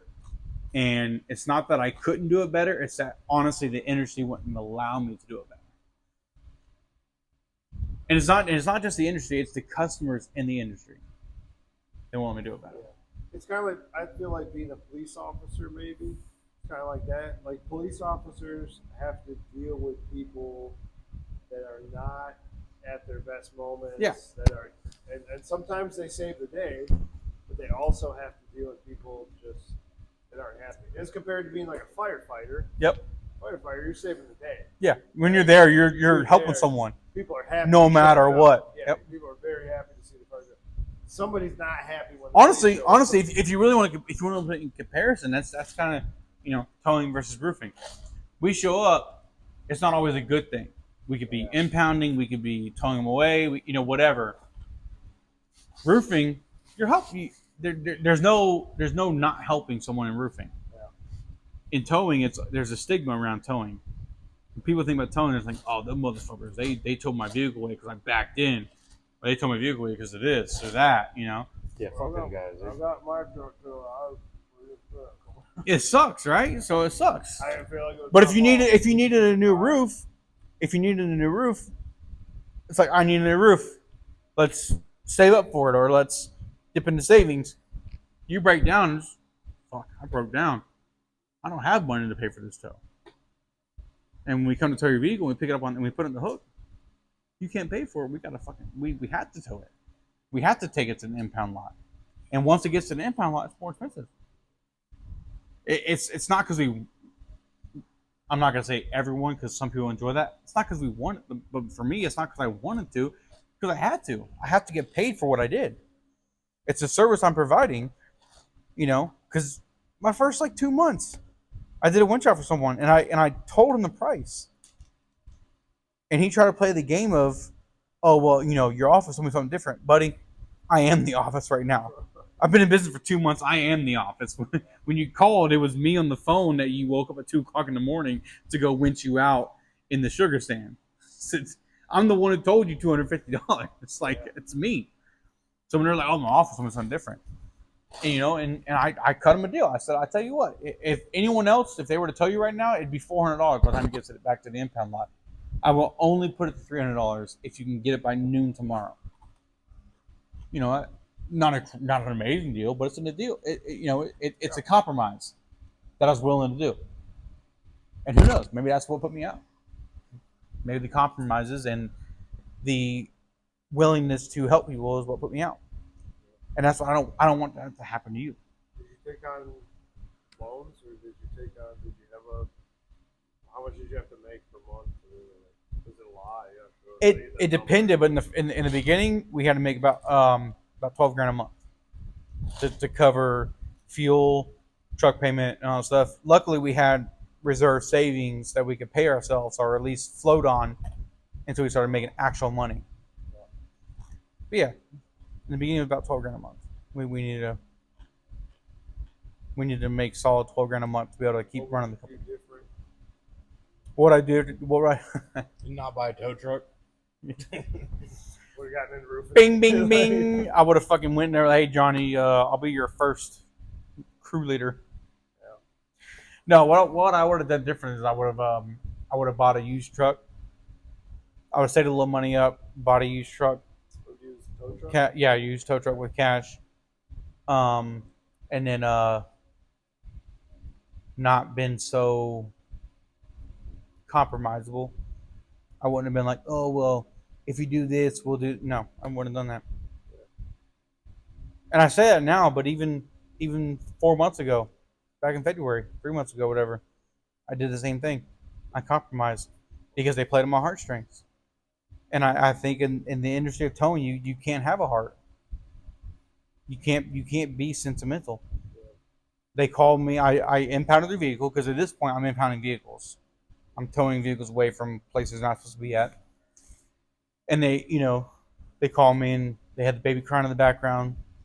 Like, oh, I just gave birth. My car blew a tire on the way to the hospital, and they played on my heartstrings. And I gave them a deal, and they didn't have the tools they needed to fix the tire at my yard, and I had to leave. So I gave them my tool to take the sockets off. And I said, hey, when you're done with this, can you please put it next to this truck over here? They never did. They took it. I gave them a break on the price. I even gave them tools, and I helped them for the first 20 minutes. Not to change the tire, but like between the process of them getting there and everything, the whole process about 20 minutes. I had to leave. It was literally my wedding weekend. It was a day before my wedding, and I was trying to help them out, and they took the tool. So even when you're nice, even when you're the greatest guy in the world, even when you're trying to help them out, you're still gonna get fucked. Doesn't matter. Whether it's employees, whether it's customers, you can have an employee for 2 years. I was telling one of his employees today, you don't really know someone. You can't really treat them like an adult until they're about 3 years into the business with you. Whether it's under you, with you, whatever. You don't really know someone. You don't know that person. You can't treat them like a fucking adult. You can't do that. You treat them like an adult, all they're going to do is walk all over you. All over you. I think that applies to most people, but I think you got the right people. Like, it sounds like you got a couple of the right guys in place. It does sound like it. Yeah. I think I got pretty lucky. I mean, I met them firsthand, Yeah. I like to think I'm pretty good at first impressions. To be up on a roof, like, this is how I knew, like, oh, like, these guys are awesome, and I'll do everything to keep them. Up on a roof, I don't hear a swear word. No one's smoking weed. No one's drinking or drunk. Like, right there, hey, you can. So you don't even own a real construction. Yeah. You're saying 3 of the 4 things I am right now. You're saying 3 of the 4 things I am right now. Dude, there's no meth anywhere. There's no swear words. Like, that's when you're like, okay. You're doing crackhead houses. Even if they made mistakes, I let them make the mistakes. I've seen people, and I've made mistakes, and I've seen them be like doing something. I was like, I don't think that's right. And they're like, I think this is how it goes. And another crew chief will show up and be like, no, this is all wrong. And I'll be like, let them get there, right? Because Yeah. I knew like no one's gonna be 99 maxed out like a Madden character, right? Hey, they're always on time. They're always sober. They're always happy. They're always ready to go, right? But listen, all right, if you're honest and truthful with me, dude, you can mess up a lot of stuff, and we can move past it and keep going, right? Oh, hey, dude, I didn't shingle this right. I have to fix it. Hey, dude, no problem. Or, hey, dude, I'm having trouble over here with X, Y, Z, or a personal relationship or something. Hey, dude, leave early. I got you, right? Because I know they're not doing it every single week, right? But I wanted people that I could trust. My dad lost his business because he had people steal from him. Right? We lost everything. We lost our house. We lost all of it, right? Just when I wanted to start back again, Mm-hmm. like, oh, hey, we finally got this opportunity. We're back together. Like, let's get the family going. Then he dies, right? And so I'm left heartbroken and 23, 25 years old. And found my way back to roofing and construction. And then, I met a guy that was doing roofing, but he did masonry work, right? And that was my first guy. I mean, like to call him like an employee is, I mean, we're best friends, not just partners. We're not partners, Like I told him, he said, man, if we make it a year, I'm with you. Pinky promise. And we passed that mark together. But it was him and I on the first roof, tearing off a roof, two dudes, right? And that was just. He looked up at me like, "Oh my gosh, what did I just do?" Like, and then the next day he's like, "Hey man, I can bring my son." All right, cool, man. And then that next day, one of my buddies came, and like we did this roof, and but the concept was proven. The sweet lady gave me like a Bible verse and like God bless your business, and and never called me back. Nothing ever leaked. No problems. That was our very first roof. Like every storm, every time something goes by, and like no one's calling me to fix problems and stuff, right? That is like a really good feeling, And to be referred to somebody, and just to know, like, I trust this person. If they show up at a house, they're not going to screw me over. They're not going to steal because they see the vision of, hey, we're gonna stick this out together, and one day it's gonna grow, and I'm gonna be one of the ground floor people. That is worth more than a $400 side job where I'm like, oh yeah, they didn't pay us, man. They pocketed, right? And two, like there is the moral value and the Christian value there to be like, like you're always being watched. I bring that into our business. Like half the guys we go to church together, so yeah, I got pretty lucky there, definitely. And sure enough, like we've had people come through that weren't like that stole, that didn't work hard, that didn't have any, and that, like they just didn't stick around. Yeah. And I'll give people a second chance, right? I'll give people a second chance if it's something that was. If you're stealing or lying, that's something I don't know if I want to give you a second chance. Then fool me once, shame on you. Fool me twice, can't get fooled again. That's the George Bush version of that quote, but it's true, right? You already knew the outcome. You already knew it was going to happen, and then you went and did it again. Two, I think roofing's kind of tricky sometimes because my first year, I was figuring out like, all right, what roofs am I going to do? I did every roof. I did everything, anything I came across. The homeowner was sketchy. I still did the roof, paid for that, right? But I've met some of the greatest people. Some of the best customers are some of the greatest people. We'll go through hell for them if we had to. And other people that I feel like they spotted me, new contractor. Oh, I'm gonna get one over on him. And I learned Fresh there, meat. dude. Yeah, fresh meat, boys. And I learned on that. And I think that's what it takes. And I think I think you have a lot of experience from going in the zone and seeing all of that firsthand. And now you know too. Okay, if I set this up next time, this is what I'm going to do. These are the people I'm going to have around with. You know, can I leave my wallet? Can I leave my family with these people? What's good? You know, like I think that is something because my dad lost everything, and I remember the people that were there and helping him out after. And I remember the people that owed him and never were to be seen again, right?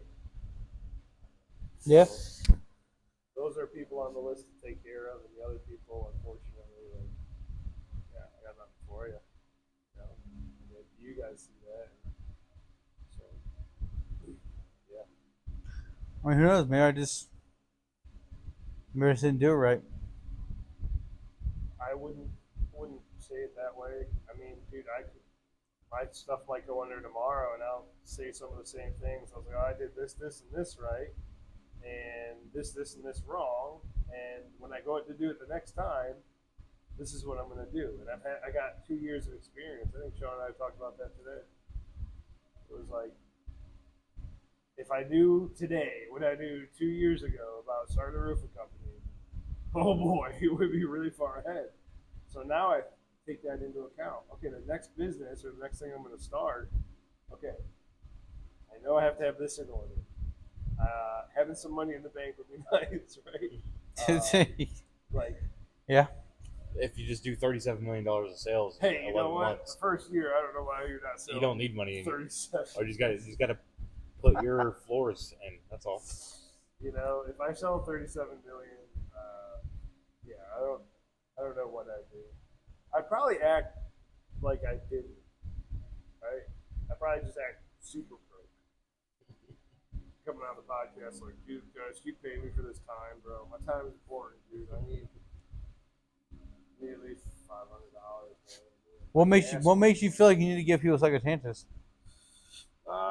Maybe it's not everybody that gets a second chance. All right, you lie or steal, like kick those guys to the side, but like,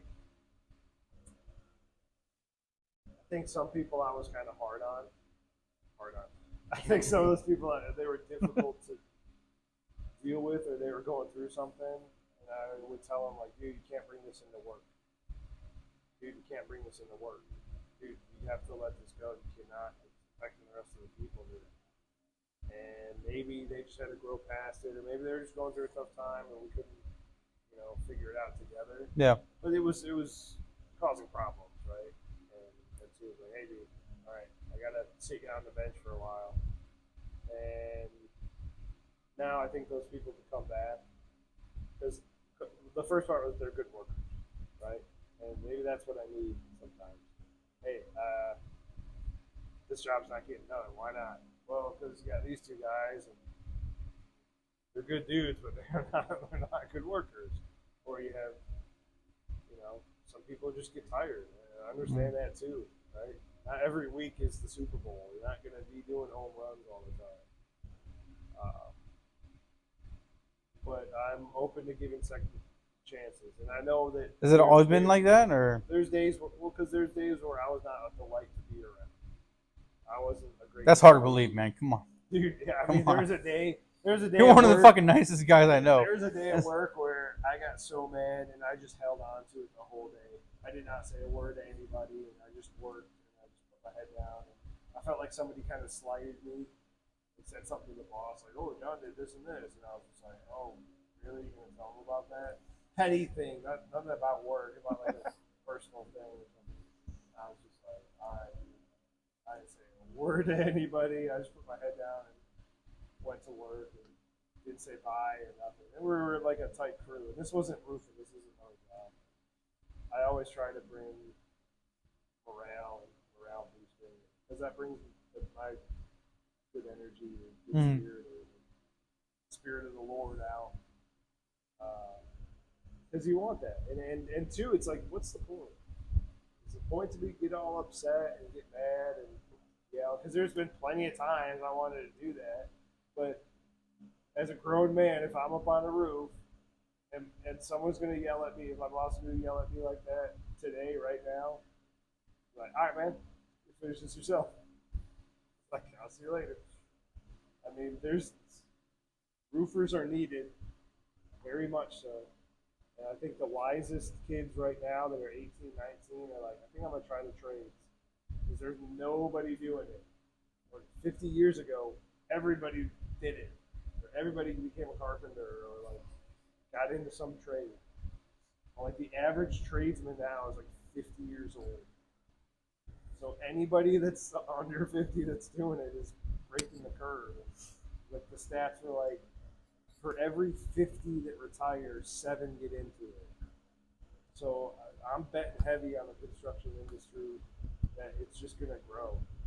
And I had my dad's mentors that I inherited, these cigar law friends, that were like, dude, you show up on time and sober, and you're honest, like you're never going to run out of work. And then it'd be like, don't be the lowest bidder. That guy called me today. He was like, "Hey, you were the highest bidder, so we're gonna go with somebody else." All right. Dodge a bullet. There's plenty of good roofers out there. That means you're doing your estimates. That part too, it's like, oh, thank God we don't have to do that roof. Like, that's what it comes down to. I think. Like, oh, nice. All right, we don't have to do it. And two, like he had this electrical line, like right where we're gonna put the dumpster. He's got this electrical line running right through there. So to throw all the shingles and everything else, that's gonna be a real pain. I gave him the price and everything. He had the courtesy to tell me at least, "Oh, hey, we're not gonna go. That's totally fine. Man. A lot of good roofing companies out there. It should be fine. They're not gonna give you these extra things that I was gonna do, but that is I'm not gonna pray for you or anything, but besides the point. They pray over the roof. Can you call them Sunday night and they're gonna answer? can't call you Sunday. The other part of that is, yeah, maybe I told them too, like, oh, make sure if they go to reframe that area of your roof that needs reframing because it did. They're not gonna. Your price is gonna end up being their price. Is gonna end up being like my price. I should convey that maybe. But that too is like, oh hey, we don't have to. Oh, good, okay. All right. Because what we do sell is good product. And to not do it is easier than to do it. Especially for a price that's lower now. I'm not gonna, I'm not trying to buy a yacht yet. I'm not trying to go on vacation because I did your roof. Yeah. See, I know you, so I, like, there's no one else I want to get roof from. Yeah, I mean, but for some people, don't give a shit. Like, I mean, to give you can be as good. You can be the most perfect person in the world. Yeah. But if you're a few dollars higher than some shitbag who has a shitty ass little, some people banged up pickup truck and they're rolling up with some shitty ass trailer, flat tires, and they're out there and they're, scraping the driveway up and they're doing the shingles sideways and stuff, they're going to go with them. That's just how it is. And two, it's like you're going to give somebody thousands of dollars. Are you going to ever see them again? Hey, I'm going to give you this. I'm going to give you $5,000. Like, here's the hoping. Are you going to just run off? Are you going to get hurt and be like, oh, we can't do the roof this month? No, we can't do it next month either. COVID. Dude, that's like 4 years ago. Dude, no, it's COVID 2. It's COVID. The sequel. It's the Zeta. It's yeah. You can't be out there. I'm on 7th booster shot. It's not safe. Would you care about people? You're trying to kill grandma. Yeah, there's no shortage of roofs, and there's no shortage of gutter work either. The what? There's no shortage of doing like gutters. Oh. Like Florida State needs 100 years worth of gutter work. So that's something to do. And too, man, like, we talk about like working together. Like having a branch out here that gets run. Like if I have to come out here for a day. Like if you guys just got a roofing crew together, just open up another branch. You guys already got an office. Just put brochures in there and be like, oh, it's a McCully roofing thing. You can put that together and you know enough about roofing just from doing dumpsters. Like this goes here, this goes here. He does. Start with easy roofs, and I know he's got a lot of things in the fire. go ahead. Big ones and bad ones. Just get one crew. Get one crew of dudes that are good dudes. Yeah. That's the hard part. I was looking for crews, and the one I thought was gonna work out, I texted him and he never even texted me back. Put your fuel boat on. I told you though, once the dumpster stuff does better for itself, I'll definitely. Got strictly iron top, man. And hurricane season 47 days away. So. Yeah. I don't know why you're losing out there. So I'm working like 15 hours a day doing dumpsters. Well, 17, you did their courses. No, you're doing great. You give me the intro, I'll give you the outro. Or anytime something goes wrong, anytime something goes well, man, I call this dude up. I'm just so thankful that we share some of the same headaches. And yeah, there's some moments where I'm just like, man, I don't know. I don't know about this. I call Sean and like, hey, what do you think about this, man? Oh, yeah, that's a good idea. All right, cool. So like, nah, man, get away from that. Like, Yeah. thanks. It's vice versa, man. It's good to talk to somebody. It's going through the climbing the ladder to the top, you know. About in the same time frame too. You know, it's not like I'm way up here and you're way up here or whatever. You know, we're about to. I think we made that same. We're working our way up together. Yeah, the same idea that military dudes do. Like, you're thinking about working for yourself. It's rewarding, even if I do that Mark Cuban quote again, which I don't really agree with everything he says. But yeah, I'd rather make less money and work for myself. 100%. And having been at this stage that I'm at now and having done it for a little while, like I can never get mad. I know. Never say never. So happy.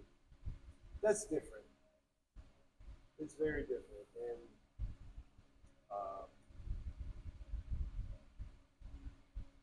yeah. I'm coming in halfway through the conversation, but never say never. Never say never. Well, we were doing outros. You doing outros? Oh. Yeah. Because it's like This is your longest podcast yet. 100%. No one's watching this, dude. 2 hours.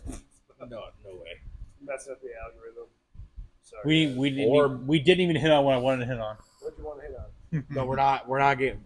We'll save it for the next one. It'll be another hour. We can do we'll that be for the here Macaulay all- Roofing fucking podcast. We'll be here all fucking night, dude, talking about what he wants to talk about.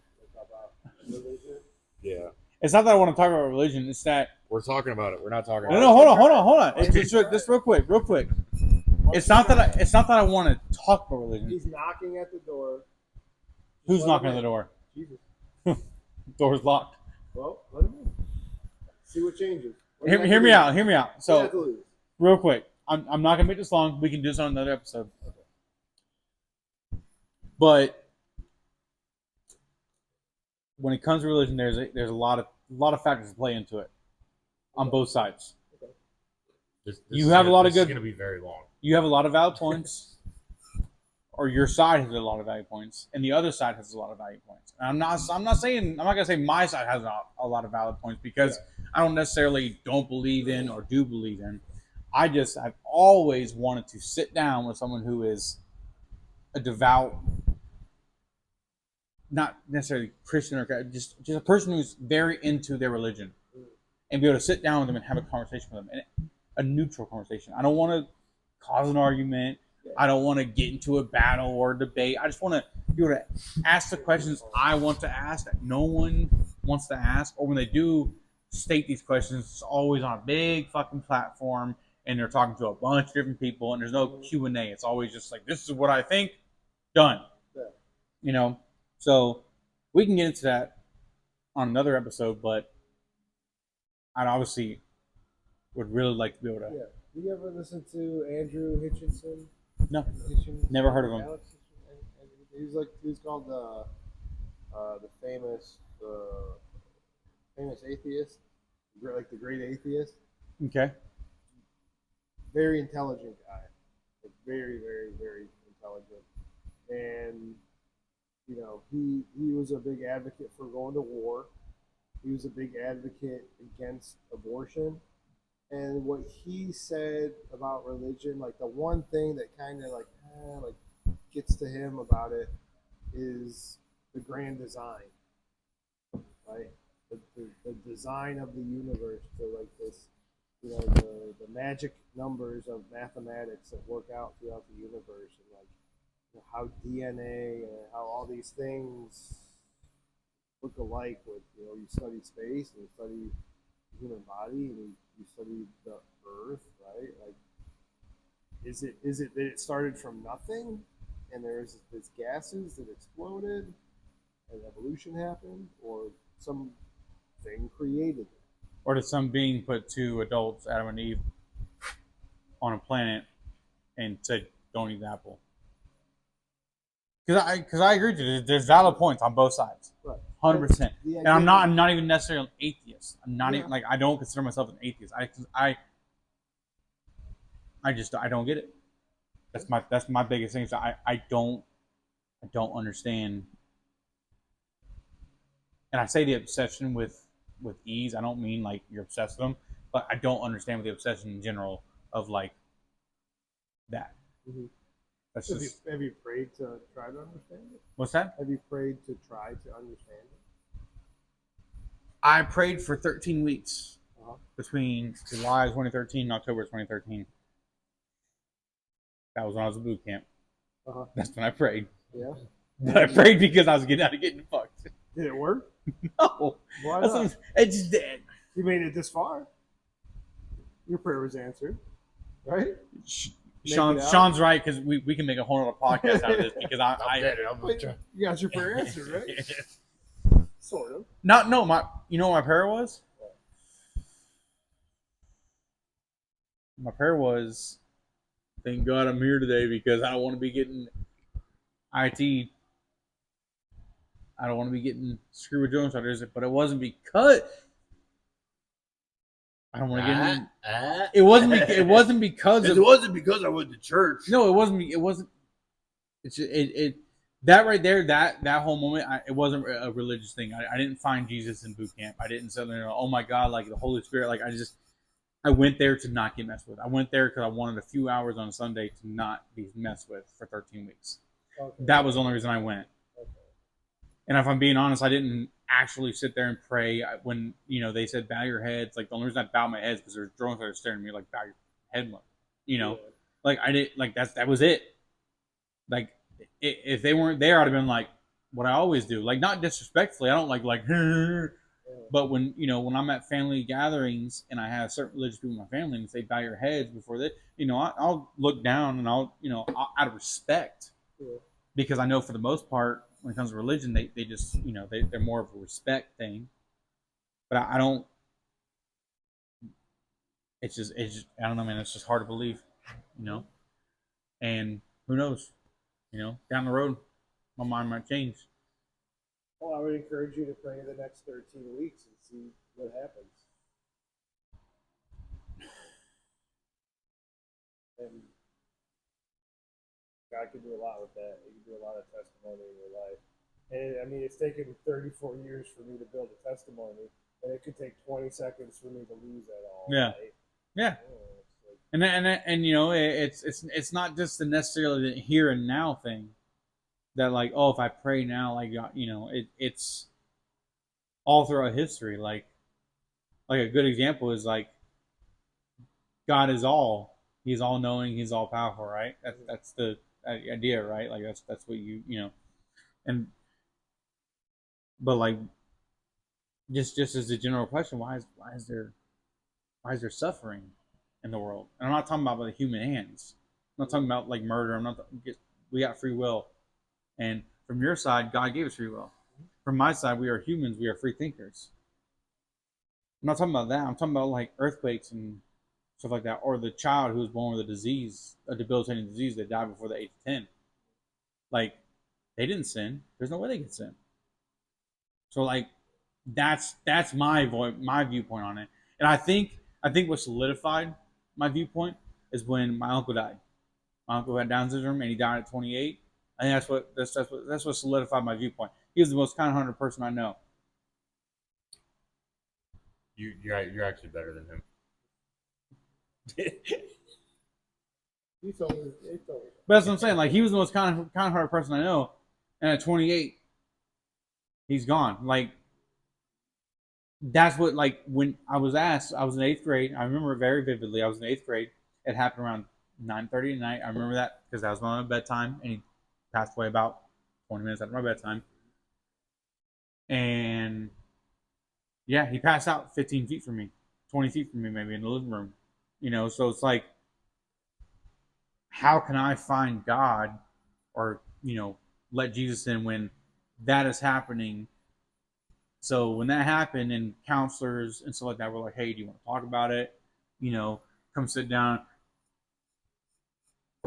It's hard to. It's hard to sit down and sit there and talk about that kind of stuff because everyone who wanted to talk to me about it, not necessarily the counselors, but everyone like, oh, you know, God has a plan. So in my eyes, why would God do that? You know what I'm saying? And that's not an attack on religion. That's just a question. Like, why is that God's plan? How is that God's plan? That doesn't make any sense. How is God's plan that, you know, a 10-year-old boy gets killed in a hurricane because the house he was in collapsed and killed him? Like, how is that, you know what I'm saying? Like that's my whole viewpoint on religion is like, there's so much going on in the world, and not only that, but science can back up more than religion can. And I don't see religious people. I don't judge them off of that. I don't sit there and go, oh, well, he's religious, so you know he's crazy or whatever. You know, I have no monkey in that fight or whatever it's called. What do we? Yeah, no dog. I mean, science can also. I don't have lizards in this fight. Yeah, exactly. Monkey, lizard, dog. I don't have any of that in the fight, so it's like. I just want to know for the record that I'm right, that this conversation is not going to end anytime soon. Continue. I think science can lead you back to more understanding about God and that design of the universe. And two, obviously terrible when things like that happen. But we live in a broken world that has sin in it. And what we can do is realize we live in this broken world where we have free will and men can hurt each other and kill each other. And if we lived in a perfect world, heaven, right? It's free from sickness, free from disease, and you're with God, you're with Christ in this perfect sense of the world where bad things don't happen. And if the hand of God never had anything bad happen in the world, we wouldn't have the opportunity to practice free will. There'd be, you know, someone died, my father died. Look at all these people that stepped up to help me. Mm-hmm. Right? You know, maybe my dad died so people had the opportunity to do good. Right? And two, he was suffering. You know, he was going through a lot. Maybe you would have been a piece of shit if your dad didn't die. And that part too, right? You know, I mean, seriously though. I mean, there's that part. People say everything happens for a reason. Right? Yeah. That's a big saying in religion. We'll try praying for 13 months. 13 months? 13 months? Years. 13 weeks? Years. God. 13 days. 13 lifetimes. I just When you're reincarnated, when it boils down. Right. We'll say this for another one, but when it boils down to that, more or less, I have a lot of questions, and I want to go to ask someone who is actually involved, not only involved, but who is actually like yourself, who like you have found him in your later years. That's my interesting thing. Like I don't want to go to someone who's been, I don't want to say brainwashed, but brainwashed since they were a kid, who's just spouting on Bible verses. I want to talk to someone who lived a life that was not followed by that, and then has found him and wants to be the best they can for him or for their family or whatever. So I think that's why I'd be interested in talking to you about it. I grew up in it only to leave it and then to come back. you're the best person to talk to then. So you lived literally all through life. You have been, again, And the brainwashed in the nicest way. You were brainwashed by it. That's the way you learned. You walked away from it. You lived that life of not having it in your life, and then you went back to it. So you're the perfect person, the perfect type of person to talk to. And two, if I don't have an answer, I can ask. You can talk to who I go to for answers, who I consult with. And who was that? My pastor, deacons, those people. I'm not gonna lie. I'm glad you didn't say God because I'm like the God doesn't talk to me. Well, I prayed for wisdom, and He put people in my life, like pastors and people that I trust, Mhm. no one talk to. Yeah. And And again, out of respect for that and everything else, I will never actually talk down about that. Like I'll joke about it, but I'll never actually mean like when I joke about it, I don't actually like if you want to believe in that or if you do believe in that or if that's your thing, it's not for me to judge. But well, today it's the ultimate rebellion to be a Christian, right? It's probably the most hated thing the government hates the most, right? So I mean, I don't know. Apparently, you're sitting over here, you just love the government, not being a Christian, you know. I'm the ultimate rebel. It's not to get you over there, but I do believe that the government's the only thing I know that doesn't tax, or the religion's the only thing I don't that doesn't tax. Doesn't get taxed. If I love the government that much, I would be religious. So I don't get taxed. But if you think about it, if you start taxing religion, how many people think would walk away from that? I think the a lot mega churches would walk away. The mega churches walk away. I know you don't. I know you don't. Right. I don't know for a fact, but I have a very strong feeling you don't agree with mega churches and them having private jets and mansions, whether their the congregation is giving their last penny to worship what they're doing, which I think we would all agree on that. That's bullshit. Like, come on, like. Kind of rough. I mean, the wisdom starts at fearing God, and to think about, okay, something happens when we die. I don't want to be wrong. The closest thing I believe in when we die, the closest thing I can believe in to non-proven fact by science is reincarnation, and not necessarily reincarnation like, oh, you have all your memories. I just believe you come back. Like, who knows? Maybe in my past life I was a fucking dog, and I lived at a house and I didn't know what was going on. I was just a dog. I'm still that dude. You got that dog in me, dog. Got that dog in me. But you know what I'm saying? That's the closest I can come to any kind of like belief without proof is reincarnation. And I only think that because I think it'd be cool as shit. Like, whether you remember yourself from the past life or whether you know what's coming, I think that would be the closest thing I can believe in because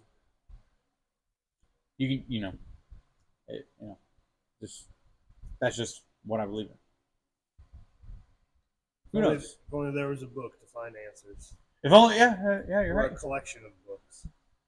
What Johnny's trying to say, but what Johnny's trying to say is, if you have questions, ask the right people or not people.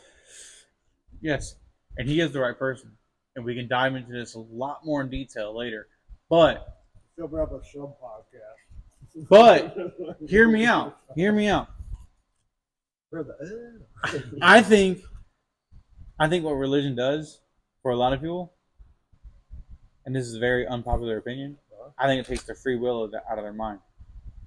They don't have to be free thinkers. They have a guidebook they go by. Like, oh, well, the book says this. The good book says this. Jesus says this. God says this. I do this. But even if God is fake and whatever, or is not real, if you're going by the book, then if you're actually living by the book, you're going to be a better person. That's what I'm saying. But most of the stuff in the book is like common sense. Be a good person. I mean, you read do books. unto others that you wish to then do on you. Like, what I'm saying? Don't.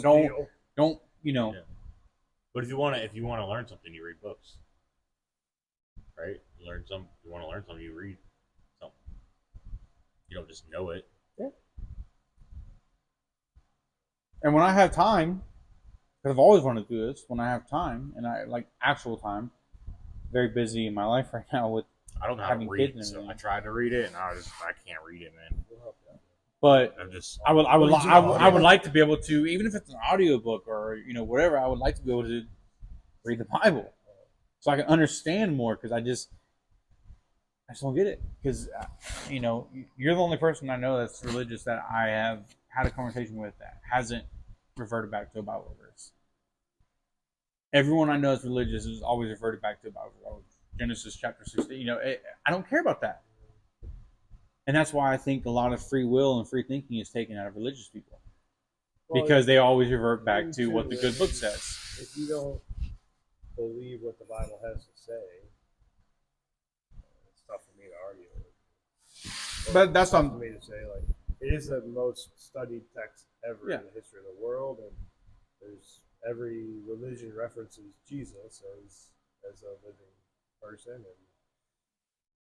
you look at how he lived his life compared to how Muhammad lived his life, or others.